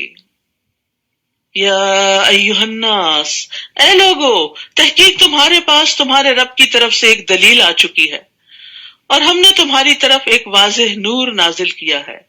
یعنی اللہ کا رسول بھی آ چکا ہے اور قرآن بھی آ چکا ہے. اب کوئی حجت باقی نہیں رہی کہ انسان کہے کہ میرے پاس تو ہدایت حاصل کرنے کا ذریعہ ہی نہیں تھا. اگر ہم فائدہ نہ اٹھائیں، مثلا کھانا رکھا ہوا ہو اور آپ نہ کھائیں اور بھوکے مر جائیں تو کس کو بلیم کریں گے؟ اپنے آپ ہی کو. تو حق واضح ہے، قرآن و سنت اصل خالص شکل میں موجود ہے، لہذا جو فائدہ اٹھانا چاہے وہ اٹھا سکتا ہے اور جو ان کے ہوتے ہوئے بھی بھوکا رہنا چاہے وہ اپنی جان پر ہی ظلم کرتا ہے. فَأَمَّا الَّذِينَ آمَنُوا بِاللَّهِ وَاعْتَصَمُوا بِهِ فَسَيُدْخِلُهُمْ فِي رَحْمَةٍ مِّنْهُ وَفَضْلٍ وَيَهْدِيهِمْ إِلَيْهِ صِرَاطًا مُسْتَقِيمًا. تو رہے وہ لوگ جو اللہ پر ایمان لائے اور انہوں نے اسے مضبوط پکڑا، یعنی اللہ کو اپنا سہارا بنا لیا ہر غم میں، ہر خوشی میں، ہر مشکل میں، تو وہ ضرور انہیں اپنی طرف سے رحمت میں اور فضل میں داخل کرے گا. یعنی جو اللہ پر ایمان لا کے اللہ کا سہارا پکڑیں، اللہ سے مدد مانگیں، اللہ سے ہی دعائیں کریں، اللہ کے سپرد اپنے سارے معاملات کر دیں تو اللہ تعالیٰ ان پر اپنا فضل فرمائے گا اور انہیں اپنی طرف سیدھے رستے کی ہدایت دے گا. پھر ہے وہ آپ سے فتویٰ پوچھتے ہیں، کہہ دیجئے اللہ تمہیں کلالہ کے بارے میں فتویٰ دیتا ہے. کلالہ کہتے ہیں ایسی میت کو جس کے نہ پیرنٹس ہوں دنیا میں اس کے بعد اور نہ اولاد ہو، لیکن اس نے مال چھوڑا ہو. تو اب اس کا مال کون لے؟ عام طور پر تو وارث کون ہوتے ہیں؟ والدین اور اولاد ہوتی ہے، لیکن یہاں دونوں ہی نہیں ہیں. عمر بن خطاب رضی اللہ عنہ نے جمعے کے دن خطبہ دیا اور انہوں نے اللہ کے نبی صلی اللہ علیہ وسلم کا تذکرہ کیا اور ابو بکر کا تذکرہ کیا. پھر کہا میں اپنے بعد کوئی ایسی چیز نہیں چھوڑ رہا جو میرے ہاں کلالہ سے زیادہ اہم ہو. یعنی وہ اتنی امپورٹنس دیتے تھے ایسے کیسز کو، حالانکہ یہ ریئر کیسز ہوتے ہیں. میں نے رسول اللہ صلی اللہ علیہ وسلم سے کسی چیز کے بارے میں اتنی مراجعت نہیں کی، اتنی دفعہ سوال نہیں کیا جتنی کہ کلالہ کے بارے میں کی. اور آپ نے بھی مجھ سے کسی چیز کے بارے میں اتنی شدت اختیار نہیں فرمائی جتنی کلالہ کے بارے میں فرمائی، حتیٰ کہ آپ نے اپنی انگلی میرے سینے میں چبھوئی اور فرمایا اے عمر، کیا تمہیں موسم گرما میں نازل ہونے والی آیت کافی نہیں جو سورۃ النساء کے آخر میں ہے، یعنی جس سے مسئلہ واضح ہو جاتا ہے۔ اور میں یعنی عمر اگر زندہ رہا تو اس کے بارے میں ایسا واضح فیصلہ کروں گا کہ جس سے ایسا شخص بھی فیصلہ کر سکے گا جو قرآن پڑھتا اور سمجھتا ہے اور جو نہیں بھی پڑھتا اور سمجھتا۔ تو بہرحال اللہ سبحانہ وتعالیٰ نے سوال کا جواب خود ہی دے دیا۔ کیا ہے؟ اگر کوئی ایسا مرد مر جائے میل جس کی کوئی اولاد نہ ہو اور اس کی ایک بہن ہو، یعنی اولاد اور والدین دونوں نہ ہو اور بہن ہو بس، تو اس کے لیے ترکے کا آدھا حصہ ہے، بہن کو آدھا مل جائے گا، اور وہ اس بہن کا وارث ہوگا اگر اس بہن کی کوئی اولاد نہ ہو، یعنی اسی طرح بہن کی بھی اولاد نہیں اور وہ مر گئی، یہ بھائی ہے تو وہ کیا ہے؟ اس کے ترکے کا وارث ہو جائے گا۔ پھر اگر وہ دو بہنیں ہوں تو ان دونوں کے لیے اس بھائی کے ترکے میں سے 2/3 حصہ ہے، 2/3 ہے، اور اگر وہ کئی بھائی بہن مرد اور عورتیں ہوں تو مرد کے لیے 2 عورتوں کی مانند حصہ ہے۔ اللہ تمہارے لیے احکام واضح کرتا ہے تاکہ تم گمراہ نہ ہو جاؤ، اور اللہ ہر چیز کو خوب جاننے والا ہے۔ سورۃ المائدہ۔ سورۃ المائدہ مدنی سورت ہے، آخری دور میں نازل ہوئی، اس کا کوئی حکم بھی منسوخ نہیں ہے۔ اس میں ایمان والوں کو خطاب کر کے بات شروع کی گئی ہے۔ قرآن مجید میں 88 ٹائمز 88 دفعہ یا ایھا الذین آمنوا کہا گیا ہے، جس میں سے 16 دفعہ اس سورت میں آیا، یعنی یہ وہ سورت ہے جس میں سب سے زیادہ ایمان والوں کو پکارا گیا ہے۔ تو آپ دیکھیے کہ پیچھے یا بنی اسرائیل کہا گیا، یا اہل الکتاب کہا گیا، یہود اور نصارہ کے احکامات واضح کیے گئے، اور اب اس صورت میں ایمان والوں کو احکامات دیے جا رہے ہیں جو محکم ہیں۔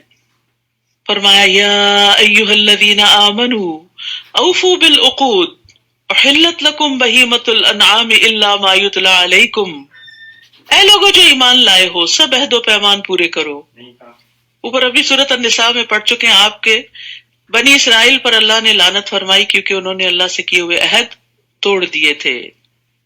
تو ایمان والوں سے کیا کہا جا رہا ہے کہ تم عہد و پیمان پورے کرو، تمہارے لیے مویشی چوپائے حلال کیے گئے ہیں سوائے ان کے جو تم پر پڑھے جائیں گے، اور جب تم حالت احرام میں ہو تو شکار کو حلال نہ سمجھو، بے شک اللہ جو چاہتا ہے فیصلہ کرتا ہے۔ تو یہاں عقود کو پورا کرنے کی تلقین کی گئی ہے۔ انس بن مالک کہتے ہیں کہ رسول اللہ صلی اللہ علیہ وسلم نے ہمیں خطبہ دیا اور خطبے میں فرمایا اس شخص میں ایمان نہیں جس میں امانت نہیں، اور اس کا دین نہیں جس میں عہد کی پابندی نہیں، یعنی اس کا کوئی دین ہی نہیں، وہ دیندار نہیں کہلا سکتا۔ ہمارے ہاں دیندار کون ہے؟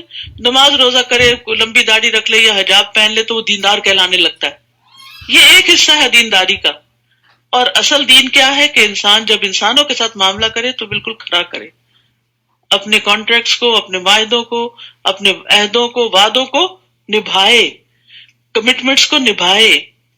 نبی صلی اللہ علیہ وسلم نے فرمایا جو قوم عہد شکنی کرتی ہے اس میں قتل و غارت پھیل جاتا ہے۔ ایک اور روایت میں آتا ہے جو قوم عہد شکنی کرتی ہے اس پر اس کے دشمن کو مسلط کر دیا جاتا ہے۔ تو معاہدہ 2 افراد کے درمیان ہو یا 2 اقوام کے درمیان ہو، 2 مسلمانوں کے درمیان ہو یا مسلم نان مسلم کے درمیان ہو، معاہدہ معاہدہ ہے، اس کو پورا کرنا لازم ہے۔ اے لوگوں جو ایمان لائے ہو اللہ کی نشانیوں کی بے حرمتی مت کرو، اور نہ ہی حرمت والے مہینے کی، اور نہ قربانی کے جانور کی، اور نہ پٹے والے جانوروں کی، یعنی جن کے گلے میں ہدی کے جانور ہونے کی وجہ سے نشانی کے طور پر پٹے ڈال دیے جاتے تھے کہ یہ اللہ کے راہ میں قربان ہونے جا رہے ہیں، اور نہ بیت الحرام کا ارادہ کرنے والوں کی، یعنی حج عمرے کے لیے جانے والوں کی، جو اپنے رب کی طرف سے فضل اور رضامندی چاہتے ہیں، اور جب تم احرام کھول دو تو شکار کر سکتے ہو اگر تم چاہو، یعنی لازمی حکم نہیں ہے، شکار کی اجازت دی گئی ہے۔ اور کسی قوم کی دشمنی تمہیں ان سے زیادتی کرنے پہ آمادہ نہ کرے۔ زبردست اصول ہے دین کا، کتنی خوبصورت تعلیم ہے اسلام کی۔ مسلمانوں کے ساتھ مکہ والوں نے بہت زیادتی کی تھی، اب مکہ فتح ہو چکا ہے اور راستے کھل چکے ہیں، مسلمان طاقتور ہو چکے ہیں، اب یہ چاہیں تو اپنے دشمنوں کے خلاف خوب انتقام لے سکتے ہیں، لیکن یہاں بھی کیا کہا گیا کہ کیا نہ کرو، زیادتی نہ کرنا. دشمن کے ساتھ بھی زیادتی نہیں کہ انہوں نے تمہیں مسجد حرام سے روکا تھا، وَتَعَاوَنُوا عَلَى الْبِرِّ وَالتَّقْوَى وَلَا تَعَاوَنُوا عَلَى الْإِثْمِ وَالْعُدْوَانِ وَاتَّقُوا اللَّهَ إِنَّ اللَّهَ شَدِيدُ الْعِقَابِ، اور نیکی اور تقوی پر باہم تعاون کرو. بر جو ہے ہر طرح کی نیکی کو شامل ہے، جس میں ایمان، عقائد، عبادات، اخلاقیات، معاملات سب کچھ شامل ہے. تو نیکی کے کاموں میں ایک دوسرے کی مدد کرو، اور گناہ اور زیادتی پر ایک دوسرے کی مدد نہ کرو، اور تقوی پر بھی تعاون کرو. تو تقوی جو ہے وہ گناہوں سے بچنے کا نام ہے، جب بر کے مقابلے میں ہے. بر نیکی کمانا اور تقوی گناہوں سے بچنا. دین دو طرح سے مکمل ہوتا ہے، یعنی ایک طرف انسان اچھے کام کرے اور دوسری طرف غلط کام چھوڑ دے. تو ان دونوں کے لیے ایک دوسرے کی مدد کرو، لیکن زیادتی، ظلم کے معاملے میں ایک دوسرے کی مدد نہ کرو، اور اللہ سے ڈرو، بے شک اللہ سخت سزا والا ہے. تو یہ ایک عام وصیت ہے جو اہل ایمان کو کی جا رہی ہے. نیکی کے کام میں تعاون کی دعوت دی جا رہی ہے. اس کی وجہ یہ ہے کہ بعض اوقات کچھ نیکی کے کام ایسے ہوتے ہیں جو آپ اکیلے ہی کر لیتے ہیں، لیکن کچھ نیکی کے کام ایسے ہیں کہ جن کو دوسروں کی مدد کے بغیر نہیں کیا جا سکتا. مثلا چھوٹے پیمانے پر آپ کسی غریب مسکین کی اپنے ذاتی مال میں سے مدد کر رہے ہیں، کسی کے بچے کی فیس دے رہے ہیں، کسی کے گھر کا کرایہ دے رہے ہیں، کسی کا کچھ کر رہے ہیں، یعنی آپ کی جیب اجازت دیتی ہے کہ آپ خود ہی کر لیں. لیکن بعض پروجیکٹس ایسے ہوتے ہیں کہ جس میں ایک بندہ سب کچھ نہیں کر سکتا، اس میں دوسروں کو بھی ساتھ شریک کرنا ہوتا ہے.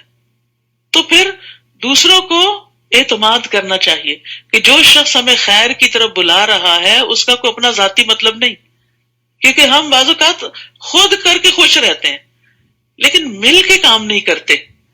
یاد رکھیے، ایک اکیلا دو 11. جو کام اجتماعی طور پہ کیے جاتے، مل کے کیے جاتے، اکٹھے ہو کے کیے جاتے، ان کی خیر و برکت بہت زیادہ ہوتی.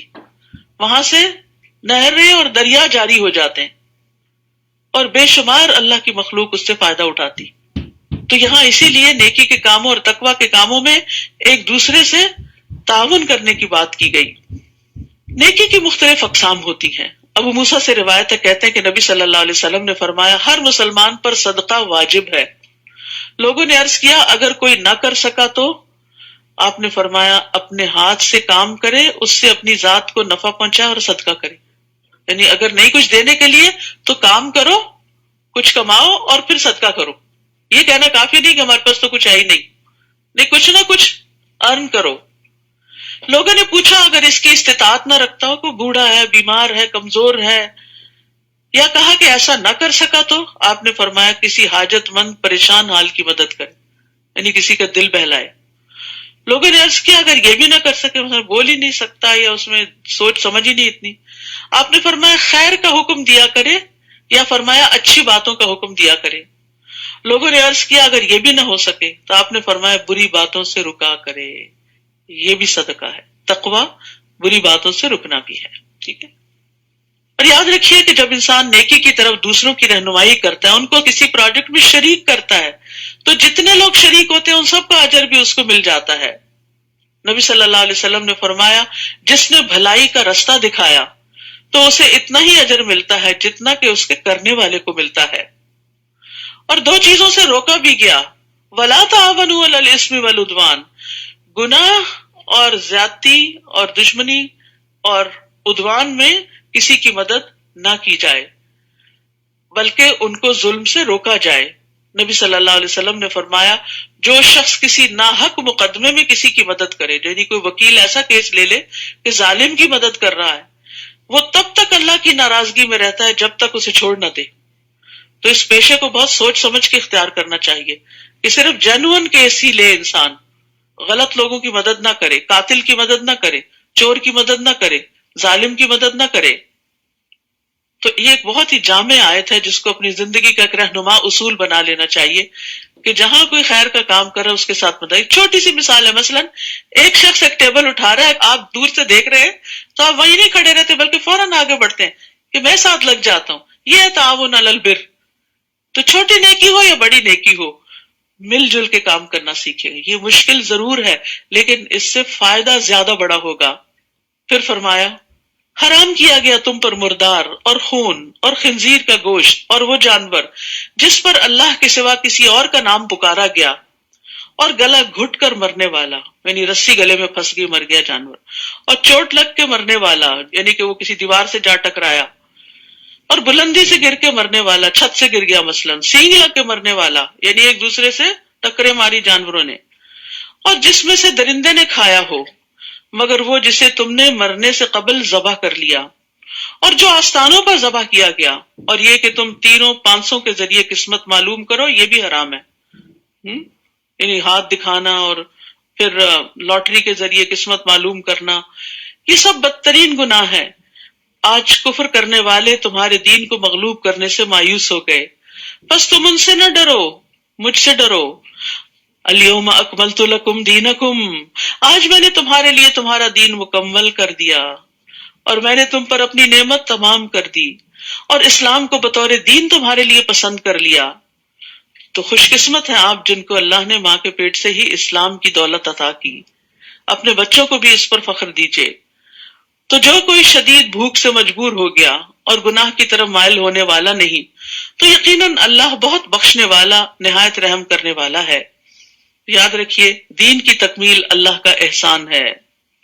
نبی صلی اللہ علیہ وسلم کے ذریعے اللہ تعالیٰ نے ہدایت مکمل کر دی لوگوں کے لیے، اور دینی احکامات میں کتاب و سنت کافی ہو جاتے ہیں. رسول اللہ صلی اللہ علیہ وسلم نے فرمایا جو چیز تمہیں جنت کے قریب کر سکتی ہے میں نے تمہیں اس کا حکم دے دیا ہے، اور جو چیز تمہیں جہنم کے قریب کر سکتی تھی اس سے بھی منع کر دیا ہے. تو دین جو ہے وہ مکمل ہے. یہ نہیں کہ کسی چیز کے بارے میں رہنمائی نہیں ملتی، بعض چیزوں کے بارے میں ڈائریکٹ رہنمائی ملتی ہے اور بعض سے انڈائریکٹلی ملتی ہے، استنباط کیا جاتا ہے، اس پہ قیاس کیا جاتا ہے. وہ آپ سے سوال کرتے ہیں کہ ان کے لیے کیا کچھ حلال کیا گیا ہے. کہہ دیجئے تمام پاکیزہ چیزیں تمہارے لیے حلال کی گئیں، اور ان شکاری جانوروں کا کیا ہوا شکار بھی حلال ہے جنہیں تم نے سدھا رکھا ہے. تم انہیں شکار کرنا سکھانے والے ہو، تم انہیں اس میں سے سکھاتے ہو جو اللہ نے تمہیں سکھایا، تو اس میں سے کھاؤ جو انہوں نے تمہارے لیے پکڑ رکھا ہے، اور اس پر اللہ کا نام لو اور اللہ سے ڈرو، بے شک اللہ جلد حساب لینے والا ہے.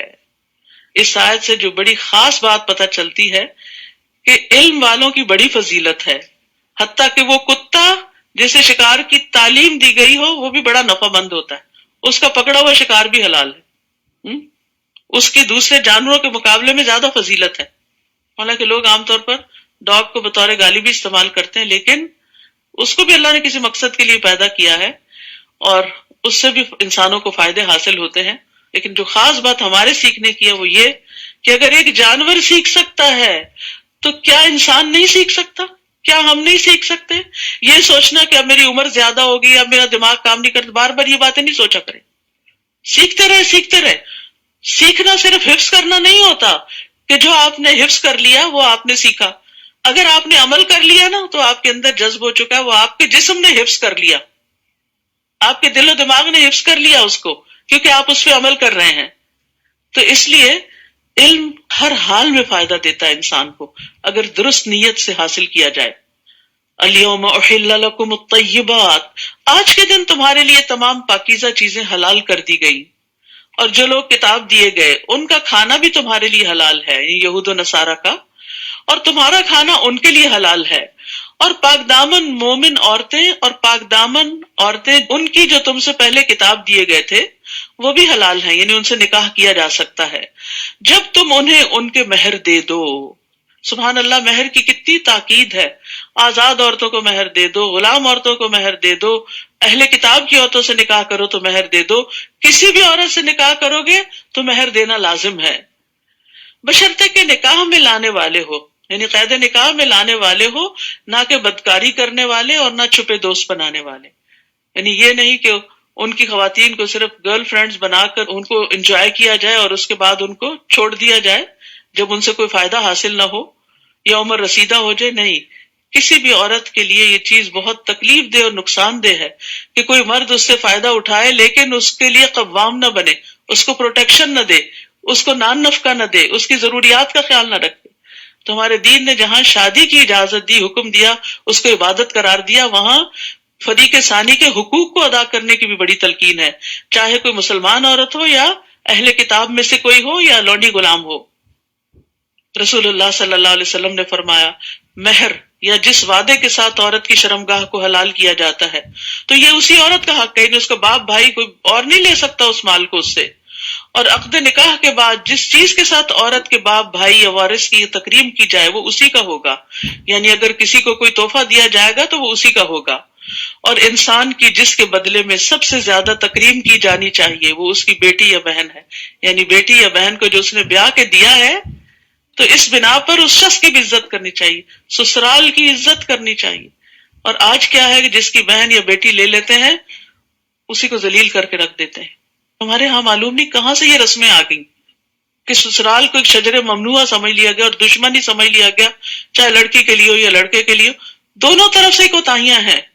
حالانکہ داماد بھی بڑے پیار کا رشتہ ہے، بہو بھی بڑے پیار کا رشتہ ہے. تو ان رشتوں کی بنا پر ہمارا دین ہمیں کیا کہتا ہے کہ ایک دوسرے کی عزت کرو، ایک دوسرے کی تکریم کرو. اس نے اپنا جگر گوشہ تمہیں دے دیا، اسے پیدا کیا تکلیف اٹھا کر، پالا تکلیف اٹھا کر، پڑھایا لکھایا، سنوارا، تربیت کی، اور پھر تمہارے حوالے کر دیا تاکہ تم اس کی قدر کرو اور وہ تمہارے لیے صالح اولاد پیدا کرے، نہ کہ ایک دوسرے کو ستانے والے بن جاؤ. چھوٹی چھوٹی باتوں پر ایک دوسرے کی عزت اتارنے والے یہ کسی مومن کی شان نہیں ہوتی. مومن تو درگزر کرنے والا ہوتا ہے. خادم کے بارے میں پوچھا گیا کہ کتنی دفعہ اس کی غلطی معاف کریں، فرمایا 70 دفعہ. تو اگر خادم کی 70 دفعہ معاف کرنے کا حکم ہے تو بیٹی یا بہو یا شوہر اور بیوی ایک دوسرے کی کتنی دفعہ معاف کریں. یہ زندگی معاف کر کر کے ہی چل سکتی ہے، ورنہ اگر آپ ایک دوسرے کی پک کرنے لگے غلطیاں تو پھر آپ آگے نہیں بڑھ سکتے.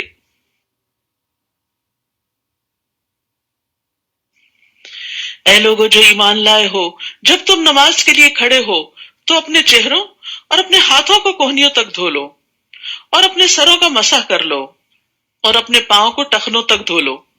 یہ وضو کا طریقہ بتایا گیا ہے. اور اگر تم حالت جنابت میں ہو تو خوب پاک ہو جاؤ. اور اگر تم بیمار ہو یا کسی سفر پر ہو یا تم میں سے کوئی قضائے حاجت سے واپس آیا ہو یا تم نے عورتوں سے ملاپ کیا ہو، پھر پانی نہ پاؤ تو پاک مٹی سے تیمم کر لو، پھر اس سے اپنے چہروں اور اپنے ہاتھوں کا مسح کرو. اللہ تم پر کوئی تنگی نہیں کرنا چاہتا، یعنی پاکیزگی کا حکم دے کے مشکل میں نہیں ڈالا، لیکن وہ چاہتا ہے کہ تمہیں پاک کر دے. سبحان اللہ، اللہ اپنے بندوں کو پاک کرنا چاہتا ہے اور تم پر اپنی نعمت کو تمام کر دے تاکہ تم شکر ادا کرو. تو اللہ سبحانہ و تعالیٰ کا مکمل انعام یہ ہے کہ اللہ وضو کے ذریعے گناہوں کو معاف کرتا ہے، اور اچھی طرح وضو کرنا نصف ایمان ہے. وضو ظاہری نجاست کو بھی دور کرنے کا ذریعہ اور باطن کی گندگی بھی دور ہوتی. جب انسان نہا لیتا ہے نا تو بہت سے ردی خیالات اس سے چلے جاتے ہیں، اور اسی طرح دن میں 5 دفعہ اپنے آزاد ہوتا ہے تو بہت سی نیگیٹو تھنکنگ سے آزاد ہو جاتا ہے. کیونکہ ہاتھ دھوتا ہے تو ہاتھوں سے گناہ دھل گئے، ناک دھوتا ہے تو ناک کے، کلی کرتا ہے زبان کے، چہرے کے، پاؤں کے، پھر مسح کرتا ہے، اور اس طرح انسان پھر سے فریش ہو جاتا ہے، اس کے پچھلے گناہ معاف، اور اللہ کی عبادت کر کے وہ ہلکا ہو جاتا ہے. تو وضو اور نماز کے بڑے فائدے ہیں اگر ہم سمجھیں، اور اس کو اللہ نے اپنی نعمت کا تمام کرنا کہا ہے. قیامت کے دن بھی وضو کے اعضاء چمک رہے ہوں گے، اور نبی صلی اللہ علیہ وسلم اپنی امت کو ان اعضاء کے چمکنے کی وجہ سے پہچانیں گے. اور اللہ کی جو نعمت تم پر ہے اسے یاد کرو، اور اس کا وہ پختہ عہد بھی جو اس نے تم سے مضبوط باندھا. تم نے کہا کہ ہم نے سنا اور ہم نے اطاعت کی، اور اللہ سے ڈرو، بے شک اللہ سینوں کے بھید خوب جاننے والا ہے. یا ایھا الذین آمنوا، اے لوگو جو ایمان لائے ہو، اللہ کے لیے خوب حق پر قائم رہنے والے، انصاف کے ساتھ گواہی دینے والے بن جاؤ، اور کسی قوم کی دشمنی تمہیں اس بات پر آمادہ نہ کرے کہ تم عدل نہ کرو. عدل کرو، یہ تقوی سے زیادہ قریب ہے، انصاف. اور اللہ سے ڈرو، بے شک اللہ خوب خبر رکھنے والا ہے اس کی جو تم عمل کرتے ہو. رسول اللہ صلی اللہ علیہ وسلم نے فرمایا، بے شک عدل و انصاف کرنے والے قیامت کے دن اللہ کے ہاں نور کے ممبروں پر ہوں گے. جو رحمان کے دائیں طرف ہوں گے اور اس کے دونوں ہاتھ دائیں ہیں، یہ وہ لوگ ہوں گے جو اپنے فیصلوں میں، اپنے گھر والوں میں اور اپنے ماتحتوں یعنی سب آرڈینیٹس کے درمیان عدل کرتے ہیں، سب کے ساتھ انصاف کا معاملہ کرتے ہیں۔ وعد اللہ الذین آمنوا وعملوا الصالحات لہم مغفرۃ واجر عظیم، وہ لوگ جو ایمان لائے اور جنہوں نے نیک عمل کیے، اللہ نے ان سے مغفرت اور اجر عظیم کا وعدہ کر رکھا ہے۔ اور وہ لوگ جنہوں نے کفر کیا اور ہماری آیات کو جھٹلایا، یہی لوگ جہنم کے ساتھی ہیں۔ تو اللہ کی آیات کا انکار جو ہے وہ بہت بڑا جرم ہے۔ یا ایھا الذین آمنو، اے لوگو جو ایمان لائے ہو، اللہ کی اس نعمت کو یاد کرو جو اس نے تم پر کی، جب ایک قوم نے ارادہ کیا تھا کہ وہ تمہاری طرف اپنے ہاتھ بڑھائے تو اس نے ان کے ہاتھ تم سے روک دیے، اور اللہ سے ڈرو اور ایمان والوں کو اللہ پر توکل کرنا چاہیے۔ یہ بھی اللہ کا بڑا فضل ہوتا ہے کہ اللہ دشمن کی جنگ کو روک دے اور انسان کو آزمائش سے محفوظ کر لے۔ اور یقیناً اللہ نے بنو اسرائیل سے پختہ عہد لیا تھا اور ہم نے ان میں 12 نگران مقرر کیے تھے۔ اور اللہ نے کہا، بے شک میں تمہارے ساتھ ہوں اگر تم نے نماز قائم کی اور زکوٰۃ ادا کی اور میرے رسولوں پر ایمان لائے اور ان کی مدد کی اور اللہ کو قرض حسنہ دیا، تو میں واقعی تم سے تمہاری برائیاں دور کر دوں گا، اور میں ضرور تمہیں ایسے باغوں میں داخل کروں گا جن کے نیچے نہریں بہتی ہیں۔ تو اس کے بعد تم میں سے جس نے کفر کیا تو یقیناً وہ سیدھے رستے سے بھٹک گیا۔ تو اس سے کیا پتہ چلتا ہے کہ نماز اور زکوٰۃ اور ایمان کے ساتھ ساتھ قرض حسنہ بھی دینا ہے۔ فَبِمَا نَقْضِهِمْ مِيثَاقَهُمْ، لیکن انہوں نے یہ عہد توڑ دیا، تو ان کے پختہ عہد کو توڑنے کی وجہ سے ہم نے ان پر لعنت کی۔ اسی لیے اس سورت کے شروع میں اہل ایمان کو کیا کہا گیا؟ عہد نہیں توڑنے۔ اور ہم نے ان کے دلوں کو سخت کر دیا۔ یاد رکھیے جب گناہ کرتا نا انسان تو دل پہ سیاہ دھبا لگتا ہے، توبہ نہیں کرتا تو بڑھ جاتا ہے، حتیٰ کہ دل سخت ہو جاتا ہے، پھر بڑی سے بڑی نصیحت بھی اثر نہیں کرتی، وہ الفاظ کو ان کی اصل جگہوں سے تبدیل کر دیتے ہیں، اتنے بڑے بڑے دھوکے کرتے ہیں۔ اور جو نصیحت وہ کیے گئے تھے اس کا ایک بڑا حصہ وہ بھول گئے، اور آپ ہمیشہ ان کی طرف سے کسی نہ کسی خیانت پر اطلاع پاتے رہتے ہیں، سوائے ان میں سے چند لوگوں کے۔ پس آپ انہیں معاف کر دیں اور درگزر کریں، بے شک اللہ احسان کرنے والوں سے محبت کرتا ہے۔ آپ دیکھیے کہ یہاں خیانت کرنے والوں سے کیا رویہ اختیار کریں۔ جب پتہ چل جائے کہ کسی نے دھوکہ دیا ہے تو سمجھ تو جائیں، آئندہ محتاط رہیں، لیکن اس کو اگنور کر دیں، پیچھے نہ پڑے، کیونکہ کیا ہوگا اس سے وہ معاملہ اور خراب ہوگا۔ وہ جھوٹی قسم کھا لے گا، میں نے یہ نہیں کیا، پھر آپ کیا کریں گے؟ تو آپ کے پاس تو کوئی دلیل یا گواہی نہیں ہوگی۔ تو بہتر یہی ہے کہ پھر انسان ایسی صورت میں درگزر کرے، کیونکہ اس نے دھوکہ دیا، اس نے مجھ سے جھوٹ بولا، اس نے میرے ساتھ زیادتی کی، 10 لوگوں کے خلاف دل میں ہر وقت کچھ نہ کچھ چلتا رہتا ہے، تو یہ دماغ ایک ہی ہے نا، پھر اپنے کام پہ فوکس کب ہوگا؟ نیکی کے کام کا کب سوچیں گے جب ہر وقت نیگیٹو تھنکنگ ہی اندر بھری ہوئی ہے؟ تو کیا کرنا چاہیے؟ جب کوئی ایسی چیز آئے اٹھا پھینکے، جھاڑے اپنے آپ کو، اپنا سفر جاری رکھے، آف لوڈ کرے اپنے آپ کو ایسی ساری غلط چیزوں سے۔ ان اللہ یحب المحسنین، اللہ محسنین سے محبت رکھتا ہے۔ اور اس آیت میں ایک بات یہ بھی پتہ چلتی ہے کہ نسوا حظا مما ذکروا بہ، کیونکہ ان کی نافرمانیوں کی وجہ سے وہ نصیحت کا ایک حصہ بھول گئے تھے۔ ابن مسعود کہتے ہیں کہ کبھی انسان علم کا ایک حصہ نافرمانی کی وجہ سے بھول جاتا ہے، گناہوں کی وجہ سے بھول جاتا ہے۔ پھر انہوں نے یہی آیت تلاوت کی، اور ان لوگوں میں سے جنہوں نے کہا کہ ہم نصرانی ہیں، ہم نے ان سے پختہ عہد لیا، تو جو نصیحت وہ کیے گئے تھے اس کا ایک بڑا حصہ وہ بھول گئے، تو ہم نے قیامت کے دن تک ان کے درمیان عداوت اور بغض ڈال دیا، اور اللہ ضرور انہیں اس کی خبر دے گا جو وہ کیا کرتے تھے۔ اے اہل کتاب، یقیناً تمہارے پاس ہمارا رسول آ چکا ہے، یعنی محمد صلی اللہ علیہ وسلم، جو تمہارے لیے بہت سی ان چیزوں کو واضح کرتا ہے جو تم کتاب میں سے چھپاتے تھے۔ آپ کے آنے کے مقاصد یہ بھی تھے کہ دین کی جو تعلیمات ضائع کر دی گئی ہیں ان کو دوبارہ نئے سرے سے لوگوں کے سامنے لایا جائے، اور وہ بہت سی باتوں سے درگزر کرتا ہے۔ آج کا تو سارا سپارہ ہی درگزر کے بارے میں ہے، یعنی اس کی ہائی لائٹ جو ہے وہ درگزر ہے، کہ دوسروں کو معاف کر دیا جائے، یعنی بڑے بڑے قصور، خیانت اور دھوکہ، اور جو کتاب میں سے انہوں نے چھپایا اس میں سے بھی تحقیق تمہارے پاس اللہ کی طرف سے نور اور واضح کتاب آ چکی ہے. یہدی بہ اللہ من اتبع رضوانہ سبل السلام ویخرجہم من الظلمات الی النور بإذنہ ویہدیہم الی صراط مستقیم. اللہ اس کے ذریعے اسے سلامتی کے راستوں کی طرف ہدایت دیتا ہے جو اس کی رضامندی کی پیروی کرے، اور وہ انہیں اپنے اذن سے اندھیروں سے نکال کر روشنی کی طرف لاتا ہے اور سیدھے راستے کی طرف ان کی رہنمائی کرتا ہے. نبی صلی اللہ علیہ وسلم نے فرمایا بے شک انسان اللہ کی رضا حاصل کرتا ہے اور مسلسل اس میں لگا رہتا ہے تو اللہ تعالیٰ جبریل علیہ السلام سے فرماتا ہے کہ میرا فلاں بندہ میری رضا کی تلاش میں ہے، وہ چاہتا ہے کہ اللہ کو راضی کر دے، آگاہ رہو اس پر میری رحمت ہے. کتنی بڑی جزا ہے اس شخص کی جو اللہ کو راضی کرنے کی دوڑ دھوپ کرے. جبریل علیہ السلام کہتے ہیں فلاں آدمی پر اللہ کی رحمت ہو، حاملین عرش بھی یہی کہتے ہیں اور ان کے آس پاس کے فرشتے بھی یہی کہنے لگتے ہیں، حتیٰ کہ 7 آسمانوں والے بھی یہی کہنے لگتے ہیں. پھر یہ بات زمین پر اتار دی جاتی ہے کہ فلاں پر اللہ رحم کرے. اسی لیے آپ دیکھیں جن لوگوں نے انسانیت کی بھلائی کے بڑے بڑے کام کیے، مرنے کے بعد بھی ان کے ناموں کے ساتھ کیا لگتا ہے؟ رحمت اللہ علیہ. کس نے ان کے دل میں ڈالا کہ ان کے نام کے ساتھ رحمت اللہ علیہ؟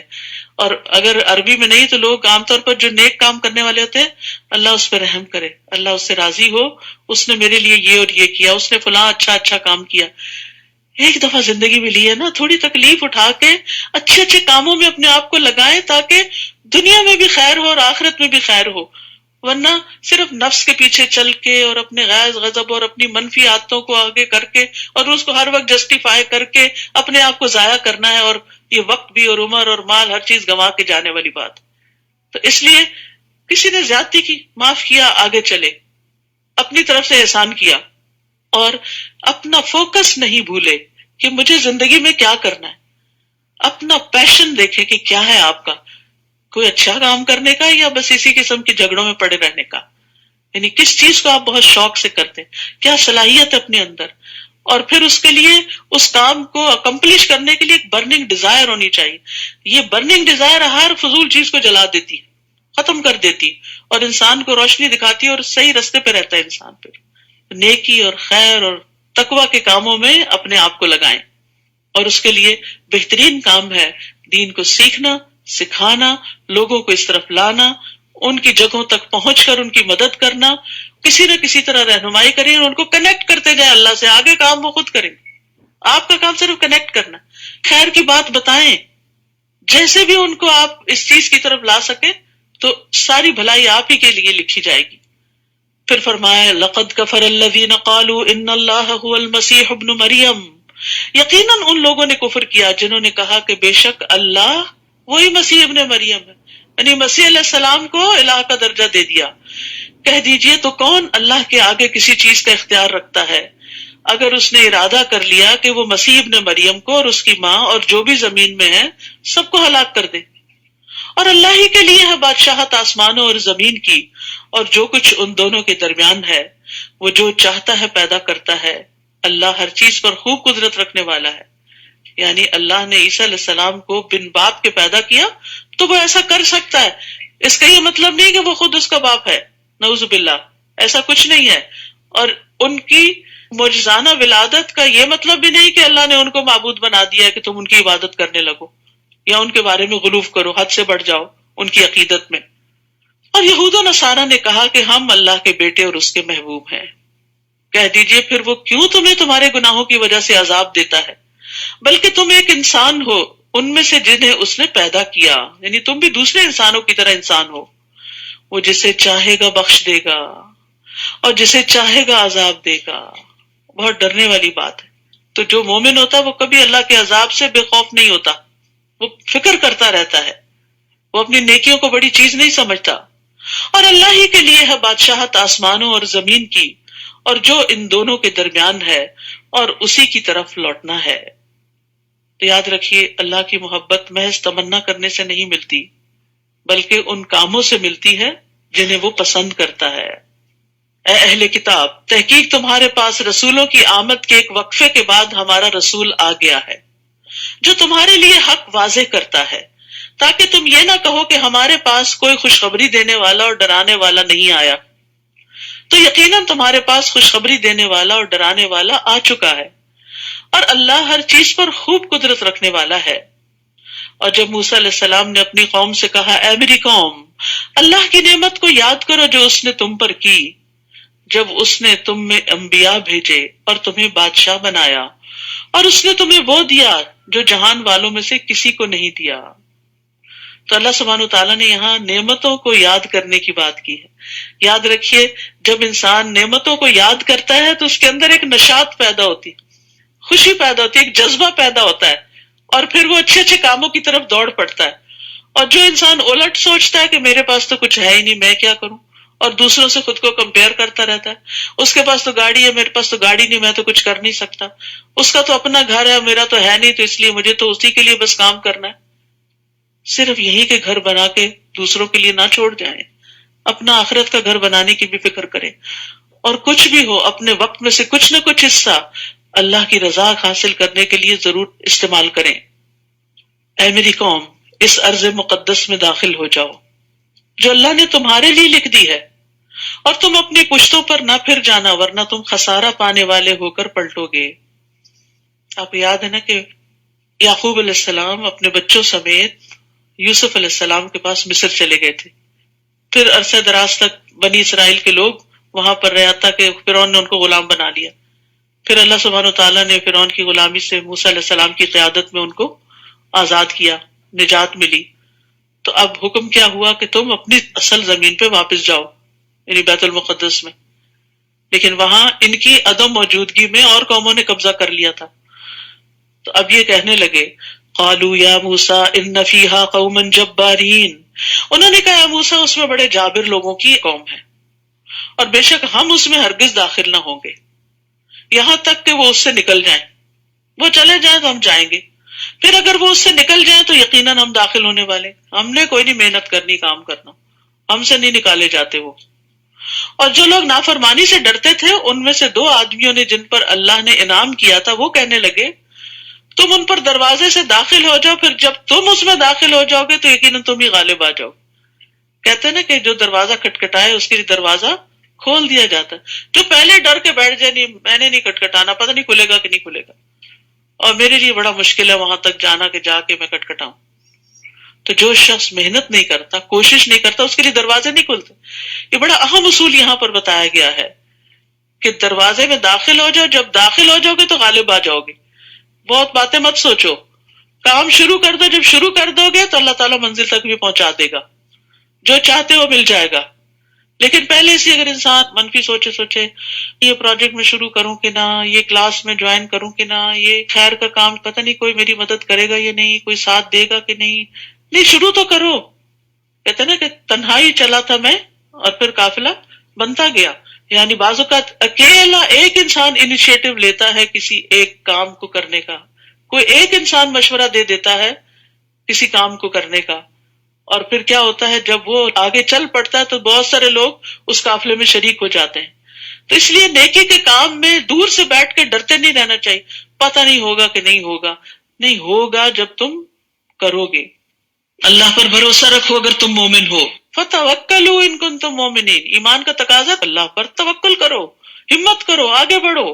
پھر بھی انہوں نے ہمت نہیں پکڑی، انہوں نے کہا، موسیٰ بے شک ہم ہرگز کبھی بھی اس میں داخل نہ ہوں گے، جب تک وہ اس میں رہیں گے ہم نے نہیں جانا، ہمیں ڈر لگتا ہے، لہٰذا جاؤ تم اور تمہارا رب دونوں جنگ کرو، بے شک ہم تو یہیں بیٹھنے والے ہیں۔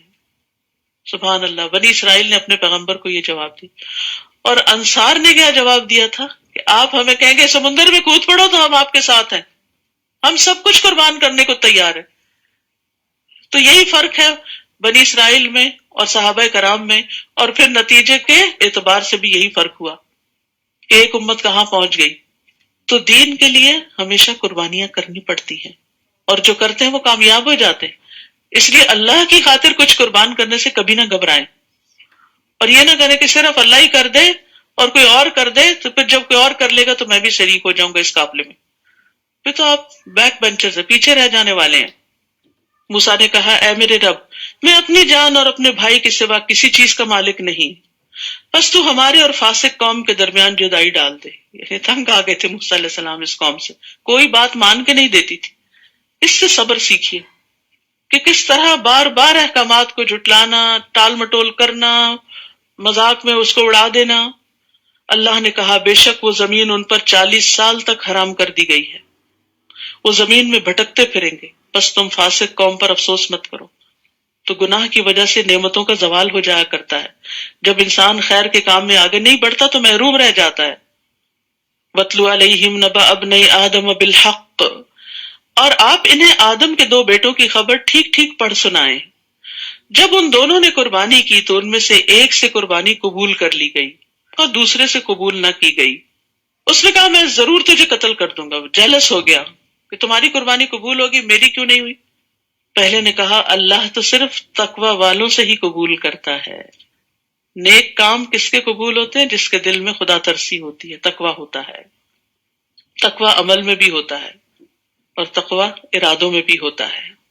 تو اعمال میں تقوی اللہ کی رحمت ہوتی ہے. اگر تو نے مجھے قتل کرنے کے لیے میری طرف اپنا ہاتھ بڑھایا تو میں تمہیں قتل کرنے کے لیے تمہاری طرف اپنا ہاتھ نہیں بڑھاؤں گا، کیونکہ میں اللہ سے ڈرتا ہوں، میں زیادتی نہیں کروں گا جو رب ہے تمام جہانوں کا. بے شک میں تو چاہتا ہوں کہ تو میرے اور اپنے گناہ کے ساتھ پلٹے، پھر تو آگ کے ساتھیوں میں شامل ہو جائے، اور ظالموں کا یہی بدلہ ہے.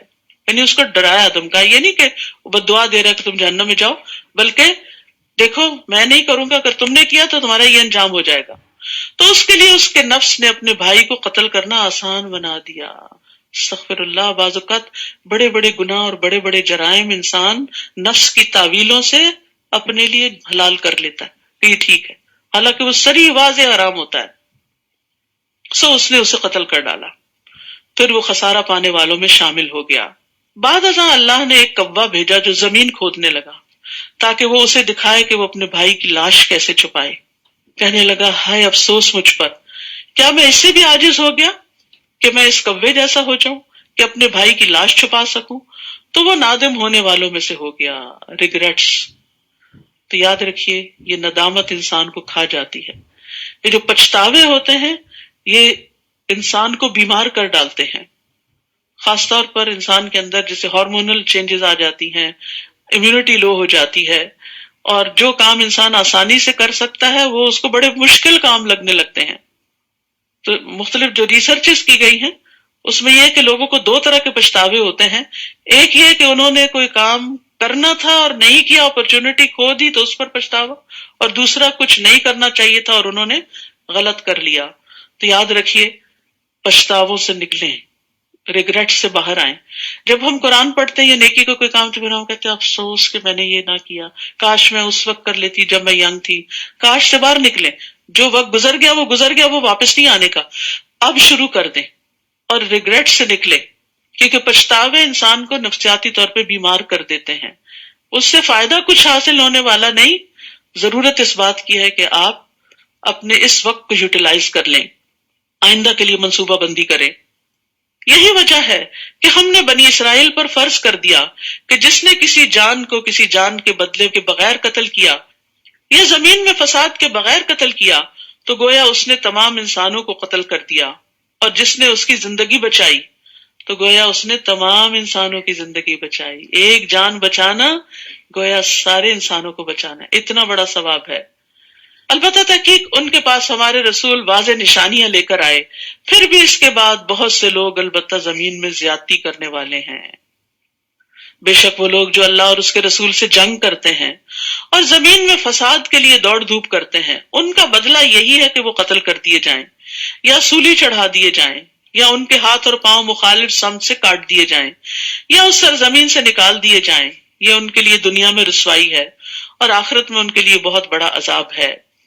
ہاں وہ لوگ اس سے مستثنا ہیں جو تمہارے ان پر قابو پانے سے پہلے ہی توبہ کر چکے، جیسے مکہ والوں میں سے بہت سے لوگوں نے اس دن اسلام قبول کر لیا، آپ نے بھی ان کو معاف کر دیا. تو جان لو کہ اللہ بہت بخشنے والا نہایت رحم کرنے والا ہے.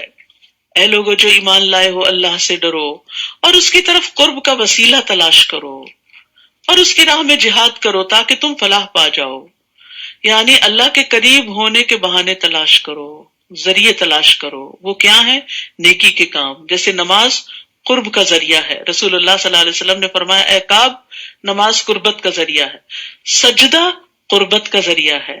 یعنی اگر وسیلہ تلاش کرنا ہے تو کسی اور انسان کو پکڑ کے بیچ میں نہیں لاؤ، نیکیوں کی کثرت کرو، اپنے نیک اعمال کا وسیلہ بناؤ.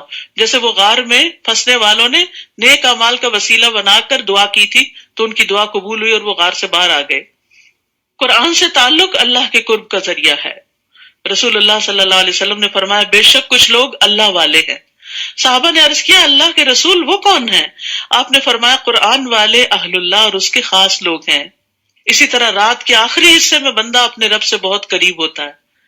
تہجد کا وقت، اگر تم اس وقت اللہ کا ذکر کرنے والوں میں سے ہو سکو تو ایسا کر لیا کرو. پھر فرمایا بے شک وہ لوگ جنہوں نے کفر کیا اگر ان کے لیے زمین میں جو کچھ ہے سارے کا سارا ہو اور اس کے ساتھ اتنا اور بھی ہو تاکہ وہ اس کے ذریعے قیامت کے دن عذاب سے بچنے کے لیے معاوضے میں دے دیں تو وہ ان سے قبول نہ کیا جائے گا اور ان کے لیے دردناک عذاب ہے. وہ چاہیں گے کہ آگ سے نکل جائیں لیکن وہ اس سے نکلنے والے نہیں، اور ان کے لیے قائم رہنے والا عذاب ہے. اور چور مرد اور چور عورت، پس ان دونوں کے ہاتھ کاٹ دو، یہ بدلہ ہے اس کا جو ان دونوں نے کمایا.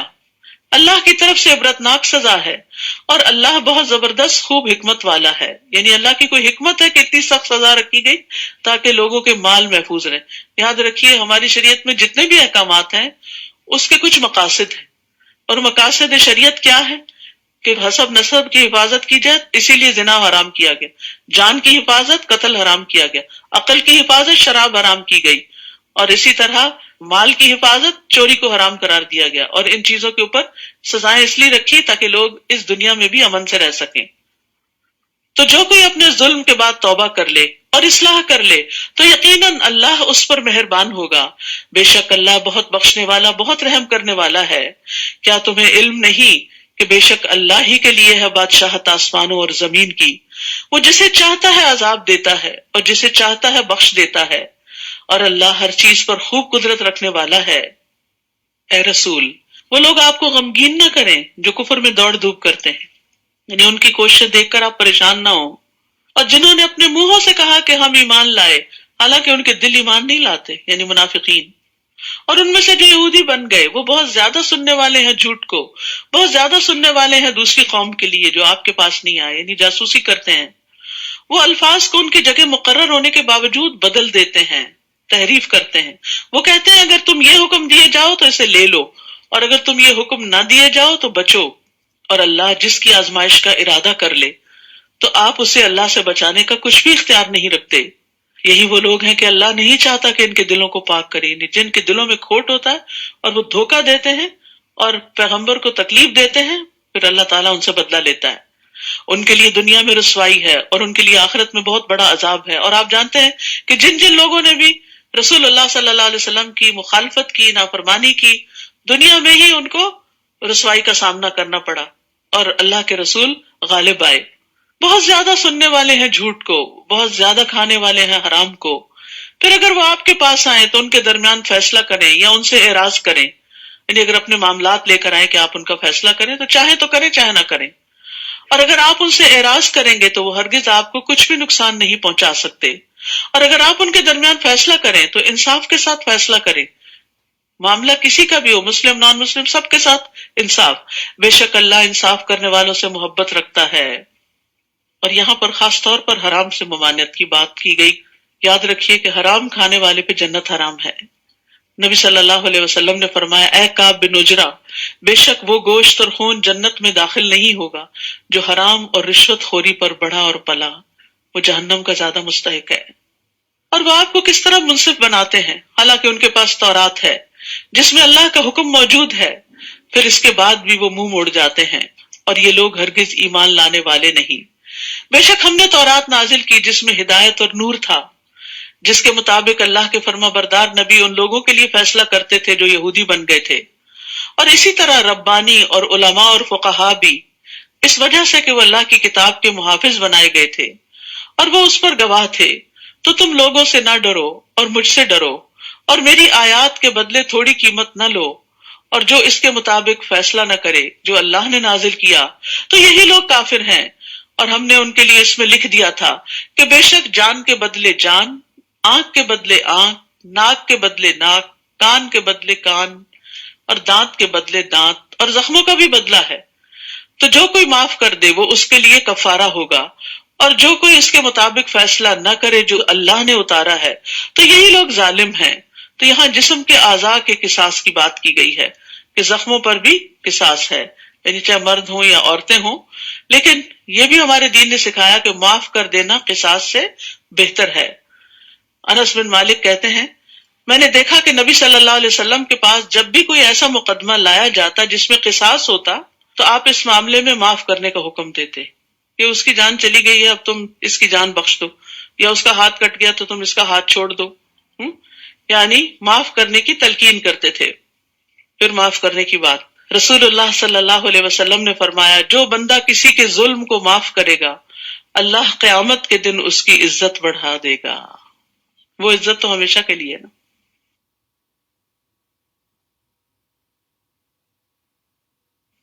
اور ہم نے ان کے آثار پر عیسی ابن مریم کو بھیجا جو اس کی تصدیق کرنے والا ہے جو پہلے سے تورات میں تھا، اور ہم نے اسے انجیل دی جس میں ہدایت اور نور تھا، اور وہ تصدیق کرنے والی تھی اس کی جو پہلے سے تورات میں تھا، اور متقی لوگوں کے لیے ہدایت اور نصیحت تھی۔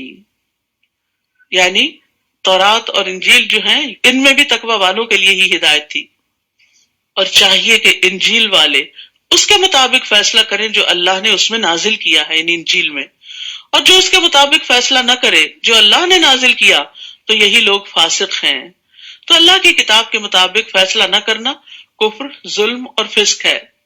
رسول اللہ صلی اللہ علیہ وسلم نے فرمایا جو لوگ کتاب اللہ کے مخالف فیصلہ کرتے ہیں ان میں فقر و فاقہ پھیل جاتا ہے، اور جس قوم کے امام کتاب اللہ کے مطابق فیصلہ نہ کریں وہ آپس میں لڑتے رہیں گے۔ اور ہم نے آپ کی طرف حق کے ساتھ کتاب نازل کی جو تصدیق کرنے والی ہے اس کی جو کتابوں میں اس سے پہلے ہے اور اس پر نگہبان ہے، بس آپ ان کے درمیان فیصلہ کریں اس کے ساتھ جو اللہ نے نازل کیا، اور ان کی خواہشات کی پیروی نہ کریں اسے نظر انداز کر کے جو آپ کے پاس حق میں سے آ گیا، یعنی حق بات کو لے لیں اور ان کی خواہشات کی پیروی نہ کریں۔ ہم نے تم میں سے ہر ایک کے لیے ایک راستہ اور ایک طریقہ مقرر کیا ہے، اور اگر اللہ چاہتا تو تم سب کو ایک امت بنا دیتا، سب لوگ ایک ہی دین پر ہوتے، زبردستی سب کو مسلمان کر دیتا، لیکن اس لیے تاکہ وہ تمہیں آزمائے جو اس نے تمہیں عطا کیا، یعنی آزادی سے آزمائش ہے۔ بس نیکیوں میں آگے بڑھو، فاستبقوا الخیرات، تم سب کے سب کو اللہ کی طرف لوٹنا ہے، پھر وہ تمہیں بتائے گا جس بارے میں تم اختلاف کرتے تھے، اور یہ کہ آپ ان کے درمیان فیصلہ کریں اس کے مطابق جو اللہ نے نازل کیا، اور ان کی خواہشات کی پیروی نہ کریں، اور اس بات سے محتاط رہیں کہ کہیں وہ آپ کو اس کے بعد سے فتنے میں نہ ڈال دیں جو اللہ نے آپ کی طرف نازل کیا۔ پھر اگر وہ منہ موڑ جائیں تو جان لیں کہ بے شک اللہ چاہتا ہے کہ ان کے بعض گناہوں کی وجہ سے انہیں مصیبت میں ڈالے، گناہوں کی وجہ سے مصیبت میں ڈالے، ان یصیبہم ببعض ذنوبہم۔ تو اس سے کیا پتہ چلتا ہے کہ گناہ مصیبت میں ڈالنے کا باعث بنتے ہیں، اور بے شک لوگوں میں سے بہت سے البتہ فاسق ہیں، اکثریت نافرمان لوگ ہیں۔ یہ اللہ کا شکوہ ہے بندوں سے۔ اتنی نعمتیں اللہ نے بندوں کو دی ہیں لیکن بندے اللہ کی فرما برداری پہ راضی نہیں ہوتے۔ افحکم الجاہلیت یبغون، کیا پھر وہ جاہلیت کا فیصلہ چاہتے ہیں؟ اور کون زیادہ اچھا ہے اللہ سے بڑھ کر فیصلہ کرنے میں ان لوگوں کے لیے جو یقین رکھتے ہوں۔ تو جاہلیت کے طریقے اللہ کے نزدیک انتہائی ناپسندیدہ کام ہیں، یعنی جو کلچر اور جو رسم و رواج اور جو طور طریقے دور جاہلیت میں رائج تھے ان کو دین بنا لینا اور ان سے اٹریکٹ ہونا اور ان رسموں کی پیروی کرنا، یہ اللہ کے نزدیک ناپسندیدہ کام ہے۔ اے لوگو جو ایمان لائے ہو یہود و نصارہ کو اولیاء مت بناؤ، ان میں سے بعض کے اولیاء ہیں، اور جو کوئی تم میں سے ان کو اولیاء بنائے گا تو یقیناً وہ انہی میں سے ہے، بے شک اللہ ظالم قوم کو ہدایت نہیں دیتا۔ یعنی عام معاملات میں تو تعلق رکھنے کی ممانعت نہیں ہے، حتیٰ کہ ان کی عورتوں سے شادی کی بھی اجازت ہے، اس کا مطلب ہے لین دین معاملات ہوں گے، لیکن ایسے دلی دوست کہ جس میں انسان راز دینا شروع کر دیتا ہے جس کی وجہ سے خود مسلمانوں کو نقصان پہنچ سکتا ہے، تو اس سے منع کیا گیا ہے۔ پھر آپ دیکھیں گے ان لوگوں کو جن کے دلوں میں بیماری ہے وہ ان میں دوڑ دھوپ کرتے ہیں، یعنی مدینہ میں جو منافقین تھے وہ مسلمانوں سے زیادہ اہل کتاب کے قریب تھے، وہ کہتے ہیں ہم ڈرتے ہیں کہ ہمیں کوئی گردش نہ پہنچے، اس لیے ہم ان سے بنا کے رکھتے ہیں، تو اس لیے دوستی کی ہوئی ہے۔ تو امید ہے کہ اللہ جلد ہی فتح لے آئے یا اپنی طرف سے کوئی حکم، تو وہ اس پر جو انہوں نے اپنے دلوں میں چھپایا نادم ہو جائیں۔ اور وہ لوگ جو ایمان لائے کہتے ہیں کیا یہی ہے وہ لوگ جنہوں نے اللہ کے نام کی اپنی پکی قسمیں کھائیں کہ بے شک وہ ضرور تمہارے ساتھ ہیں؟ ان کے اعمال ضائع ہو گئے تو وہ خسارہ پانے والے ہو گئے۔ یا ایھا الذین آمنوا من یرتد منکم عن دینہ فسوف یأتی اللہ بقوم یحبهم ویحبونہ۔ اے لوگوں جو ایمان لائے ہو، تم میں سے جو کوئی اپنے دین سے پھر جائے گا، یعنی محمد صلی اللہ علیہ وسلم کا ساتھ چھوڑ جائے گا، تو ان قریب اللہ ان کی جگہ ایسے لوگ لے آئے گا جن سے وہ محبت کرے گا جو اس سے محبت کریں گے، یعنی اللہ تعالیٰ ان سے محبت کرے گا اور وہ اللہ تعالیٰ سے محبت کریں گے۔ وہ مومنوں پر بہت نرم ہوں گے، کافروں پر سخت، اور اللہ کے راستے میں جہاد کریں گے، کسی ملامت کرنے والے کی ملامت سے نہیں ڈریں گے۔ یہ اللہ کا فضل ہے، وہ جسے چاہتا ہے عطا کرتا ہے، اور اللہ وسعت والا خوب علم والا ہے۔ تو یاد رکھیے کہ جو لوگ اللہ کے دین کے ساتھ مخلص نہ ہوں، خالص نہ ہوں، تو خواہ وہ کتنی کثرت میں ہو، تعداد میں ہو، بھیڑ ہو، لیکن وہ دین کو فائدہ دینے کی بجائے بعض اوقات الٹا نقصان دیتے ہیں۔ تو اللہ کو ایسے لوگ چاہیے کہ جو اللہ سے محبت کرتے ہیں، جو اہل ایمان کے خیر خواہ ہوں، جو دھوکہ باز نہ ہوں۔ تو اگر کوئی سمجھتا ہے کہ اگر میں نہیں اس ٹیم میں یا صف میں شامل ہوا تو یہ آگے نہیں بڑھ سکتے، تو اس کی خام خیالی ہے۔ بعض اوقات ایک ایسا شخص جو سنسیئر نہیں ہوتا وہ نکلتا ہے تو اللہ تعالیٰ اس کے بدلے میں اس سے بھی زیادہ بہتر انسان لے آتا ہے، یہ اللہ کا وعدہ ہے۔ شرط یہ ہے کہ آپ جو کام کر رہے ہیں وہ پوری سنسیئرٹی کے ساتھ کریں۔ اور اللہ کی محبت کی علامت کیا ہوتی ہے؟ رسول اللہ صلی اللہ علیہ وسلم نے فرمایا بے شک اللہ اسے بھی مال دیتا ہے جس سے وہ محبت کرتا ہے، اور اسے بھی دیتا ہے جس سے محبت نہیں کرتا، لیکن ایمان صرف اس کو دیتا ہے جس سے وہ محبت کرتا ہے۔ بس جب اللہ کسی بندے سے محبت کرتا ہے اسے ایمان عطا کر دیتا ہے۔ تو اس لیے دنیا کا مال کرائیٹیریا نہیں ہے اللہ کی محبت کا، کہ کسی کو پہلے سے زیادہ مل گیا تو اللہ تعالیٰ اس سے بڑا راضی ہے۔ ہو سکتا راضی ہو سکتا نہ بھی ہو، لیکن جو نیکیوں میں آگے بڑھ گیا، جس کو نیکیوں میں آگے جانے کی توفیق مل گئی، وہ دراصل اللہ کا محبوب ہے۔ اللہ کی محبت کی علامت کیا ہے؟ کہ انسان کو خیر اور بھلائی کے کاموں کا شوق لگ جائے اور اس میں دوڑ پڑے۔ انما ولیکم اللہ ورسولہ والذین آمنوا الذین یقیمون الصلاۃ ویؤتون الزکاۃ وہم راکعون۔ تمہارے دوست تو صرف اللہ اور اس کا رسول اور وہ لوگ ہیں جو ایمان لائے، جو نماز قائم کرتے ہیں، جو زکوٰۃ ادا کرتے ہیں، اور وہ رکوع کرنے والے ہیں۔ ایمان والے کون ہوتے ہیں؟ جن کے اندر یہ تین صفات ہوتی ہیں۔ اور جو کوئی اللہ اور اس کے رسول اور ایمان والوں سے دوستی کرے گا تو بے شک اللہ کا گروہ ہی غالب آنے والا ہے۔ اے لوگوں جو ایمان لائے ہو، تم ان لوگوں کو اولیاء نہ بناؤ جنہوں نے تمہارے دین کو مذاق اور کھیل بنا لیا۔ ایسے لوگوں سے بھی دلی دوستی مت کرو جو دین کا مذاق اڑاتے ہیں، خواہ وہ ان لوگوں میں سے ہو جنہیں تم سے پہلے کتاب دی گئی، اور کفار کو بھی، اور اللہ سے ڈرتے رہو اگر تم سچے مومن ہو۔ وَإِذَا نَادَيْتُمْ إِلَى الصَّلَاةِ اتَّخَذُوهَا هُزُوًا وَلَعِبًا ذَلِكَ بِأَنَّهُمْ قَوْمٌ لَا يَعْقِلُونَ۔ اور جب تم نماز کی طرف پکارتے ہو، یعنی آذان دیتے ہو، تو وہ اسے مذاق اور کھیل بنا لیتے ہیں۔ یہ اس وجہ سے ہے کہ وہ ایسے لوگ ہیں جو عقل نہیں رکھتے۔ تو اس سے کیا پتہ چلتا ہے؟ دین کے شاعر کا مذاق اڑانا ناسمجھی کی علامت ہے۔ آذان کو خاموشی سے سننا چاہیے۔ رسول اللہ صلی اللہ علیہ وسلم نے فرمایا جب تم آذان سنو تو وہی کلمات کہو جو مؤذن کہتا ہے، یعنی اس کو جواب دو، اور پھر آذان کے بعد کی دعا پڑھنی چاہیے۔ سب کو آتی ہے یہ دعا؟ الحمدللہ۔ جن کو نہیں آتی وہ اپنے پاس لکھا ہوا کارڈ رکھیں اور اس سے پڑھتے رہیں، کیونکہ یہ وقت بڑا قیمتی وقت ہوتا ہے جس کو بہت سارے لوگ ناسمجھی میں گنوا دیتے ہیں۔ عبداللہ ابن عمرو ابن العاص کہتے ہیں کہ انہوں نے نبی صلی اللہ علیہ وسلم کو بیان کرتے ہوئے سنا جب تم مؤذن کو سنو تو اسی طرح کہو جیسے وہ کہتا ہے، پھر مجھ پہ درود پڑھو۔ تحقیق جس نے مجھ پر ایک بار درود پڑھا اللہ اس پر 10 رحمتیں نازل کرتا ہے۔ پھر میرے لیے اللہ عز و جل سے وسیلہ طلب کرو، وآت محمد الوسیلۃ والفضیلہ۔ بلا شبہ یہ وسیلہ جنت میں ایک منزل کا نام ہے جو اللہ کے کسی بندے کو ملے گی، اور مجھے امید ہے کہ وہ میں ہی ہوں گا۔ سو جس نے میرے لیے اللہ سے وسیلہ طلب کیا اس کے لیے شفاعت حلال ہو گئی، یعنی اسے نبی صلی اللہ علیہ وسلم کی سفارش نصیب ہوگی۔ ایک اور روایت کے مطابق اس وقت کی ہوئی دعا رد نہیں کی جاتی، یعنی اذان کا جواب دے کے درود شریف پڑھ کے دعا پڑھ کے جب ہم اپنی کوئی ذاتی دعا کرتے ہیں تو وہ دعا قبول ہوتی ہے، یہ قبولیت کی گھڑیاں ہوتی ہیں۔ اور ویسے بھی اذان اور تکبیر یعنی اقامت کے بیچ کا جو وقت ہوتا ہے بڑا قیمتی ہوتا ہے، اس میں دعائیں کرنی چاہیے۔ اور نماز تو ساری کی ساری دعا ہے، اللہ اکبر کہہ کے آپ دعا شروع کرتے ہیں، سورۃ فاتحہ دعا ہے، پھر رکوع میں جا کے دعائیں پڑھتے ہیں، پھر کھڑے ہو کے پھر سجدے میں پھر اتحیات آخر تک ساری دعا ہے۔ تو نماز دراصل پریئر ہی پریئر ہے، تو اس لیے اگر اس وقت سنتیں بھی آپ پڑھتے ہیں تو گویا دعائیں مانگ رہے ہوتے ہیں، تو دعا کی قبولیت کا وقت نہ گنوائیں ادھر ادھر کے کاموں میں۔ اور ویسے بھی جو انسان کے مسئلے مسائل ہوں وہ اللہ تعالیٰ سے اپنی زبان میں بات کر کے دعا کی جائے۔ کہہ دیجئے اے اہل کتاب، کیا تم اس وجہ سے ہم پر ناراض ہوتے ہو کہ ہم ایمان لائے اللہ پر اور جو ہماری طرف نازل کیا گیا اور جو اس سے پہلے نازل کیا گیا، اور یقیناً تمہارے اکثر لوگ فاسق ہیں۔ یعنی اہل کتاب کو مسلمانوں سے ناراضگی کیا ہے کہ یہ قرآن میں آنے والی تعلیمات کو کیوں فالو کرتے ہیں۔ کہہ دیجئے کیا میں تمہیں اللہ کے نزدیک سزا کے اعتبار سے اس سے بدتر انسان کے بارے میں نہ بتاؤں جس پر اللہ نے لعنت کی اور اس پر غضبناک ہوا اور ان میں سے بندر اور خنزیر بنا دیے، اور جس نے طاغوت کی بندگی کی ہو، اور یہی لوگ درجے میں بدترین اور سیدھے راستے سے زیادہ بھٹکے ہوئے ہیں۔ یعنی دنیا میں بھی اللہ تعالیٰ نے نمونے دکھائے سزا کے، جب لوگوں نے اللہ کے حکم کی سری نافرمانی کی، جیسے سبت کے دن زیادتی کی تو اللہ نے ان کو بندر بنا دیا، اور اسی طرح دیگر مواقع پر بھی۔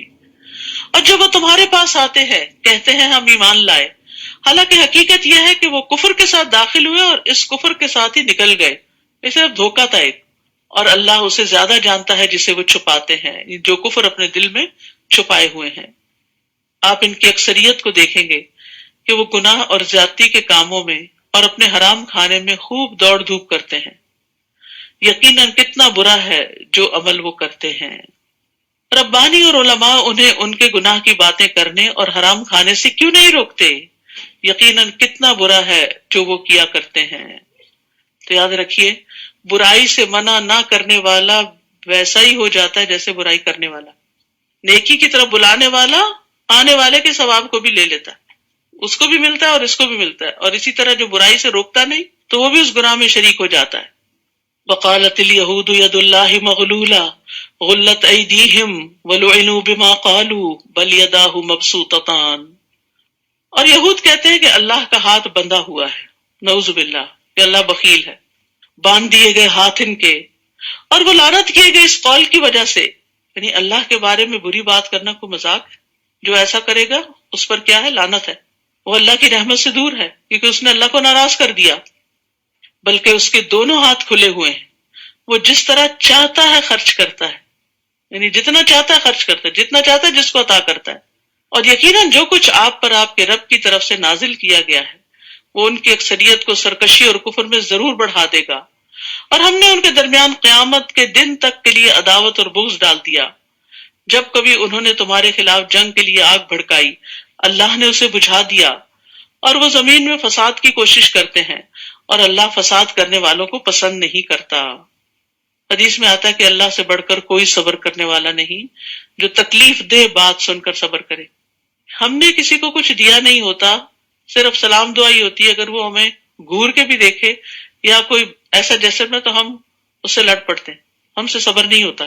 اللہ رب العزت جس نے تمام انسانوں کو وہ سب کچھ دیا جو ان کے پاس ہے، وما بکم من نعمت فمن اللہ، اس کے باوجود وہ اللہ کے بارے میں نعوذ باللہ غلط باتیں کرتے ہیں، تو اللہ سبحانہ تعالیٰ پھر بھی صبر کرتے ہیں، ان کو فوری سزا نہیں دیتے کہ ادھر کسی نے مذاق اڑایا دین کا یا اللہ سبحانہ تعالیٰ کا یا کسی رسول کا تو اللہ تعالیٰ اس کی زبان میں ہی پکڑ لے، نہیں، ایسا نہیں ہوتا۔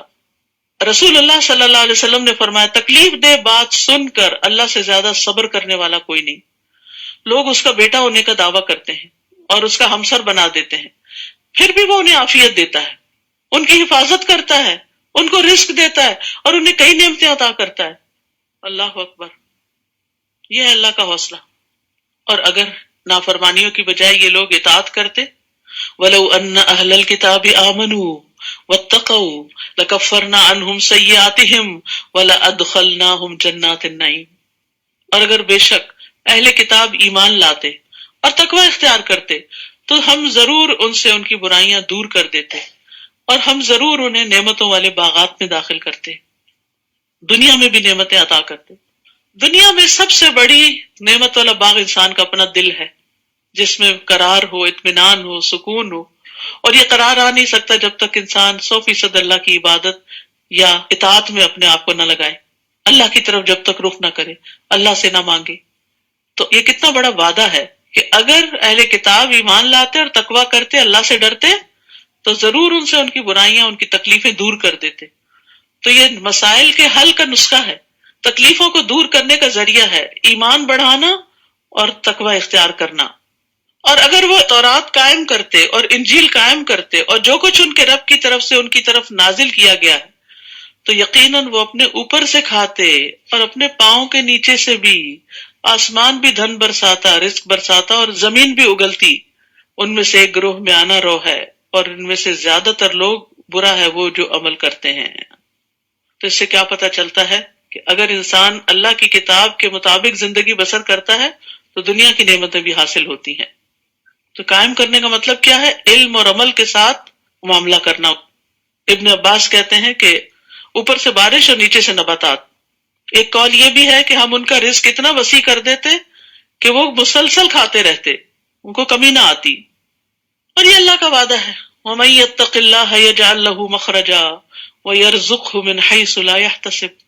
جو اللہ سے ڈرے گا، اللہ اس کے لیے ہر مشکل سے نکلنے کا راستہ بنا دے گا، اور اسے وہاں سے رزق دے گا جہاں سے وہ سوچ بھی نہیں سکتا۔ تو علم کی وجہ سے بھی رزق ملتا ہے۔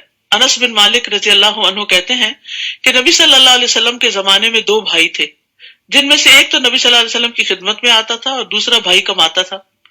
چنانچہ کمانے والے بھائی نے اپنے بھائی کے بارے میں نبی صلی اللہ علیہ وسلم سے شکایت کی کہ یہ کچھ کام نہیں کرتا، یہ آپ ہی کے پاس بیٹھا رہتا ہے۔ آپ نے فرمایا شاید کہ تم اس کی وجہ سے ہی رزق دیے جاتے ہو، تمہیں جو اللہ نے وسعت دی ہوئی ہے وہ اس کام میں لگنے کی وجہ سے دی۔ اور قرآن تو ویسے ہی بابرکت کتاب ہے، کتاب انزلناہ الیک مبارک۔ بعض مفسرین کہا کرتے تھے ہم قرآن پڑھنے میں مشغول ہوئے تو ہمیں دنیا میں برکات اور بھلائیوں نے ڈھانپ لیا، کیونکہ یہ بھلائیاں صرف آخرت کے لیے نہیں، دنیا کے لیے بھی ہیں۔ پھر فرمایا یا ایھا الرسول بلغ ما انزل الیک من ربک، اے رسول پہنچا دیجئے جو آپ کی طرف آپ کے رب کی طرف سے نازل کیا گیا ہے، اور اگر آپ نے ایسا نہ کیا تو آپ نے اس کا پیغام نہیں پہنچایا، اور اللہ آپ کو لوگوں سے بچائے گا، بے شک اللہ کافر قوم کو ہدایت نہیں دیا کرتا۔ یاد رکھیے جو کچھ رسول کی طرف آیا ہے، ما انزل الیک من ربک، وہ وحی کی روشنی میں آیا، وہ وحی ہے۔ وہ اپنی طرف سے باتیں نہیں کرتے تھے اور اپنے دل کی خواہشات پر مبنی تعلیمات نہیں دیتے تھے۔ تو اسی لیے حدیث پر ایمان لانا، جو صحیح احادیث ہیں، وہ بھی ضروری ہے۔ حسان بن عطیہ کہتے ہیں کہ جبریل علیہ السلام نبی صلی اللہ علیہ وسلم کے پاس سنت لے کر اترتے تھے، یعنی قرآن کے علاوہ سنت بھی اترتی تھی۔ جس طرح آپ کو قرآن سکھاتے اسی طرح سنت کی تعلیم بھی دیتے۔ رسول اللہ صلی اللہ علیہ وسلم نے فرمایا جان لو ان قریب ایک وقت آنے والا ہے کہ کسی شخص کو میری کوئی حدیث پہنچے گی اور وہ تکیہ لگائے ہوئے اپنی مسند میں بیٹھا ہوگا، ریلیکس ہو کے کاؤچ پہ بیٹھا ہوگا، اور کہے گا ہمارے اور تمہارے درمیان اللہ کی کتاب ہی کافی ہے، بس جو کچھ اس میں حلال پائیں گے اسے حلال سمجھیں گے اور جو اس میں حرام پائیں گے اسے حرام سمجھیں گے، یعنی صرف قرآن کافی ہے۔ جبکہ حقیقت یہ ہے کہ جسے اللہ کے رسول نے حرام کیا وہ بھی اسی طرح حرام ہے جسے اللہ نے حرام کیا۔ تو اس لیے ایسا نہ ہو کہ انسان حرام میں پڑ جائے لا علمی کی وجہ سے۔ کہہ دیجئے اے اہل کتاب تم کسی چیز پر نہیں ہو جب تک کہ تم تورات اور انجیل کے احکام کو قائم نہ کرو، اور اسے بھی جو کچھ تمہاری طرف تمہارے رب کی طرف سے نازل کیا گیا ہے، اور یقیناً جو کچھ آپ پر آپ کے رب کی طرف سے نازل کیا گیا وہ ان میں سے اکثر لوگوں کو سرکشی اور کفر میں ضرور بڑھا دے گا، بس آپ کافر قوم پر افسوس مت کیجیے۔ بے شک وہ لوگ جو ایمان لائے اور وہ لوگ جو یہودی بن گئے اور جو صابی ہیں اور جو نصارہ ہیں، جو کوئی بھی اللہ اور یوم آخرت پر ایمان لایا اور اس نے نیک عمل کیے تو ان پر کوئی خوف نہ ہوگا اور نہ ہی وہ غمگین ہوں گے۔ سبحان اللہ، ایمان اور عمل صالح کا نتیجہ کیا ہے؟ خوف اور رنج سے نجات۔ غم اور خوف دو چیزیں انسان کو گھن کی طرح چاٹ جاتی ہیں، تو ان دو چیزوں سے نجات حاصل ہو جاتی ہے اگر انسان ایمان لائے اور عمل صالح کرے۔ پھر فرمایا یقیناً ہم نے بنو اسرائیل سے پختہ عہد لیا اور ہم نے ان کی طرف کئی رسول بھیجے. جب کبھی ان کے پاس کوئی رسول ایسی چیز لے کر آیا جسے ان کے نفس پسند نہیں کرتے تھے تو ایک گروہ کو انہوں نے جھٹلا دیا اور ایک گروہ کو وہ قتل کرتے رہے. استغفر اللہ. یعنی اللہ کی طرف سے آنے والے رسولوں کے ساتھ بھی اتنی بڑی بڑی زیادتیاں کی، اور انہوں نے سمجھا کہ کوئی فتنہ واقع نہ ہوگا، یعنی کچھ نہیں ہوتا. بہت دفعہ انسان بڑے سے بڑا گناہ کر کے کہتا ہے کچھ نہیں ہوتا، سب چلتا ہے. تو وہ اندھے اور بہرے ہو گئے. پھر اللہ ان پر مہربان ہوا، پھر دوبارہ ان میں سے اکثر حق سے اندھے اور بہرے ہو گئے. اللہ اس کو خوب دیکھنے والا ہے جو وہ عمل کرتے ہیں. یعنی معافی مانگ لی، تھوڑا سا سیدھے رستے پہ، پھر دوبارہ اسی ڈگر پہ چل پڑے. لقد كفر الذين قالوا ان الله هو المسيح ابن مريم وقال المسيح يا بني اسرائيل اعبدوا الله ربي وربكم. بلا شبہ یقیناً ان لوگوں نے کفر کیا جنہوں نے کہا کہ بے شک اللہ ہی مسیح ابن مریم ہے، اور مسیح نے کہا اے بنو اسرائیل اللہ کی عبادت کرو جو میرا اور تمہارا رب ہے. یعنی انہوں نے اپنے آپ کو الہ نہیں کہا بلکہ خود عبادت کی اور لوگوں کو بھی اللہ کی عبادت کی طرف بلایا. بے شک جو اللہ کے ساتھ شریک ٹھہرائے گا تو یقیناً اللہ نے اس پر جنت حرام کر دی اور اس کا ٹھکانہ آگ ہے، اور ظالموں کے لیے کوئی مددگار نہ ہوگا. تو اس لیے مسیح ابن مریم کو اللہ کا بندہ اور اس کا رسول ماننا چاہیے. لقد کفر الذین قالوا ان اللہ ثالث ثلاثہ. بلا شبہ یقیناً ان لوگوں نے کفر کیا جنہوں نے کہا کہ بے شک اللہ تین کا تیسرا ہے، حالانکہ نہیں کوئی الہ برحق مگر ایک ہی الہ. اگر وہ اس سے باز نہ آئے جو وہ کہتے ہیں تو ان میں سے جن لوگوں نے کفر کیا ضرور انہیں دردناک عذاب پہنچے گا. یہاں پر سخت تردید کی گئی ہے ان غلط عقائد کی. افلا یتوبون الی اللہ ویستغفرونہ واللہ غفور الرحیم. کیا پھر وہ اللہ کے حضور توبہ نہیں کرتے اور اس سے بخشش نہیں مانگتے؟ اور اللہ بہت بخشنے والا نہایت رحم کرنے والا ہے. یاد رکھیے استغفار قبول ہوتی ہے غلطیوں پر ندامت کے ساتھ کہ اللہ میں نے جو غلط کیا میں شرمندہ ہوں، تو میری اصلاح کر دے اور آئندہ کے لیے اپنے رستے پہ چلتا رکھ. رسول اللہ صلی اللہ علیہ وسلم نے حضرت عائشہ سے فرمایا کہ اے عائشہ اگر تم گناہ کے قریب ہوئی ہو تو اللہ سے استغفار کرو، کیونکہ ندامت اور استغفار ہی گناہ سے توبہ ہے. رسول اللہ صلی اللہ علیہ وسلم نے فرمایا جس نے بقیہ زندگی میں اچھائیاں کی اس کے پچھلے سارے گناہ معاف کر دیے جائیں گے، اور جو بقیہ زندگی میں بھی برائیاں کرتا رہا اس سے گزشتہ اور آئندہ دونوں زندگیوں میں ہونے والے گناہوں کی باز پرس کی جائے گی. تو اس لیے غلطی کتنی بھی بڑی ہو، کوئی شرک ہو، کفر ہو، نفاق ہو، توبہ کا دروازہ کھلا ہے جب تک کہ سانس حلق میں نہ اٹک جائے. اس لیے توبہ کرتے رہنا چاہیے. مل مسیح ابن مریم الا رسول. نہیں ہے مسیح ابن مریم مگر ایک رسول. در حقیقت اس سے قبل کئی رسول گزر چکے اور اس کی ماں بہت سچی خاتون تھی. وہ دونوں کھانا کھایا کرتے تھے. دیکھیے ہم کس طرح ان کے لیے آیات واضح کرتے ہیں، پھر دیکھیے وہ کہاں سے پھیرے جاتے ہیں. یعنی اللہ سبحانہ تعالیٰ نے دلائل دے کے بات سمجھا دی ہے لیکن پھر بھی ان کی عقل میں نہیں آتی. یہاں پر ایک عورت کی خاص خوبی کا ذکر کیا گیا اور وہ کون سی ہے؟ صدیقہ. بہت زیادہ سچ بولنے والی، سچائی کی تلاش میں رہنے والی، سچائی سے محبت کرنے والی. ایک قول یہ بھی ہے کہ انہیں صدیقہ اس لیے کہا جاتا ہے کیونکہ وہ اللہ کی آیات کی تصدیق کرتی تھی، کیونکہ قرآن مجید میں اللہ تعالیٰ نے ان کا وصف بیان کیا، وہ صدقت بکلمات ربہا، اس نے اپنے رب کی باتوں کی تصدیق کی تھی. نبی صلی اللہ علیہ وسلم نے فرمایا مردوں میں بہت سے کامل ہوئے ہیں، عورتوں میں کوئی کمال کو نہ پہنچی سوائے مریم بنت عمران کے اور فرعون کی بیوی آسیہ کے. یعنی یہ ایسی خواتین ہیں جنہیں دین کی سمجھ آ گئی تھی. میں سوچتی ہوں کہ حضرت آسیہ کی جو دعا ہے رب ابن لی عندک بیتا فی الجنہ، یہ انہیں کیسے سوجی؟ وہ دنیا میں فرعون کے محل میں رہتی تھی لیکن اس نے ایمان کی خاطر اس کی بھی پرواہ نہیں کی، اور یہی چیز اللہ تعالیٰ کو اس کی پسند آ گئی اور اس کو ہدایت دی. اور ہمیں بھی اللہ سے اچھی اچھی دعائیں کرنی چاہیے اور خیر اور بھلائی کے رستوں کی دعا کرنی چاہیے. اسی لیے سب سے نفع مند دعا کون سی ہے؟ ایاک نعبد و ایاک نستعین اہدنا الصراط المستقیم. کہہ دیجئے کیا تم اللہ کو چھوڑ کر اس کی عبادت کرتے ہو جو تمہارے لیے کسی نفع و نقصان کا مالک نہیں، اور وہ اللہ ہی ہے جو خوب سننے والا خوب جاننے والا ہے، لہٰذا اس کو پکارو. کہہ دیجئے اہل کتاب اپنے دین میں ناحق غلو نہ کرو اور نہ تم ایسے لوگوں کی خواہشات کی پیروی کرو جو یقیناً اس سے پہلے گمراہ ہوئے اور انہوں نے کثیر تعداد کو گمراہ کیا اور سیدھے راستے سے وہ بھٹک گئے۔ بنو اسرائیل میں سے جن لوگوں نے کفر کیا وہ داؤد اور عیسیٰ ابن مریم کی زبان پر لعنت کیے گئے، ان کے پیغمبروں نے ان پہ لعنت بھیجی۔ کیوں؟ یہ اس وجہ سے کہ انہوں نے نافرمانی کی اور وہ حد سے بڑھ جاتے تھے، ایکسٹریمسٹ تھے۔ وہ ایک دوسرے کو اس برائی سے نہیں روکتے تھے جس کا وہ ارتکاب کرتے، یقیناً کتنا برا ہے جو وہ کرتے تھے۔ تو آپ دیکھیے کہ لعنت کے اسباب کیا ہیں۔ لعنت کے اسباب میں پیغمبروں کی نافرمانی، حد سے بڑھنا اور برائی سے نہ روکنا۔ یہاں برائی سے نہ روکنے والا اہل کتاب کے مشابہ قرار پایا ہے۔ بعض لوگ کہتے ہیں ہم خود برے کام کرتے ہیں، ہم کیسے منع کریں؟ تو کچھ لوگوں کا تجربہ یہ ہے کہ جب انہوں نے متعدد بار وہ چیز کی، کوئی پڑھنے والی کتاب تھی پڑھی یا کوئی کمٹمنٹ نبھائی، تو پھر اس کے بعد کیا ہوا؟ استقامت ملی۔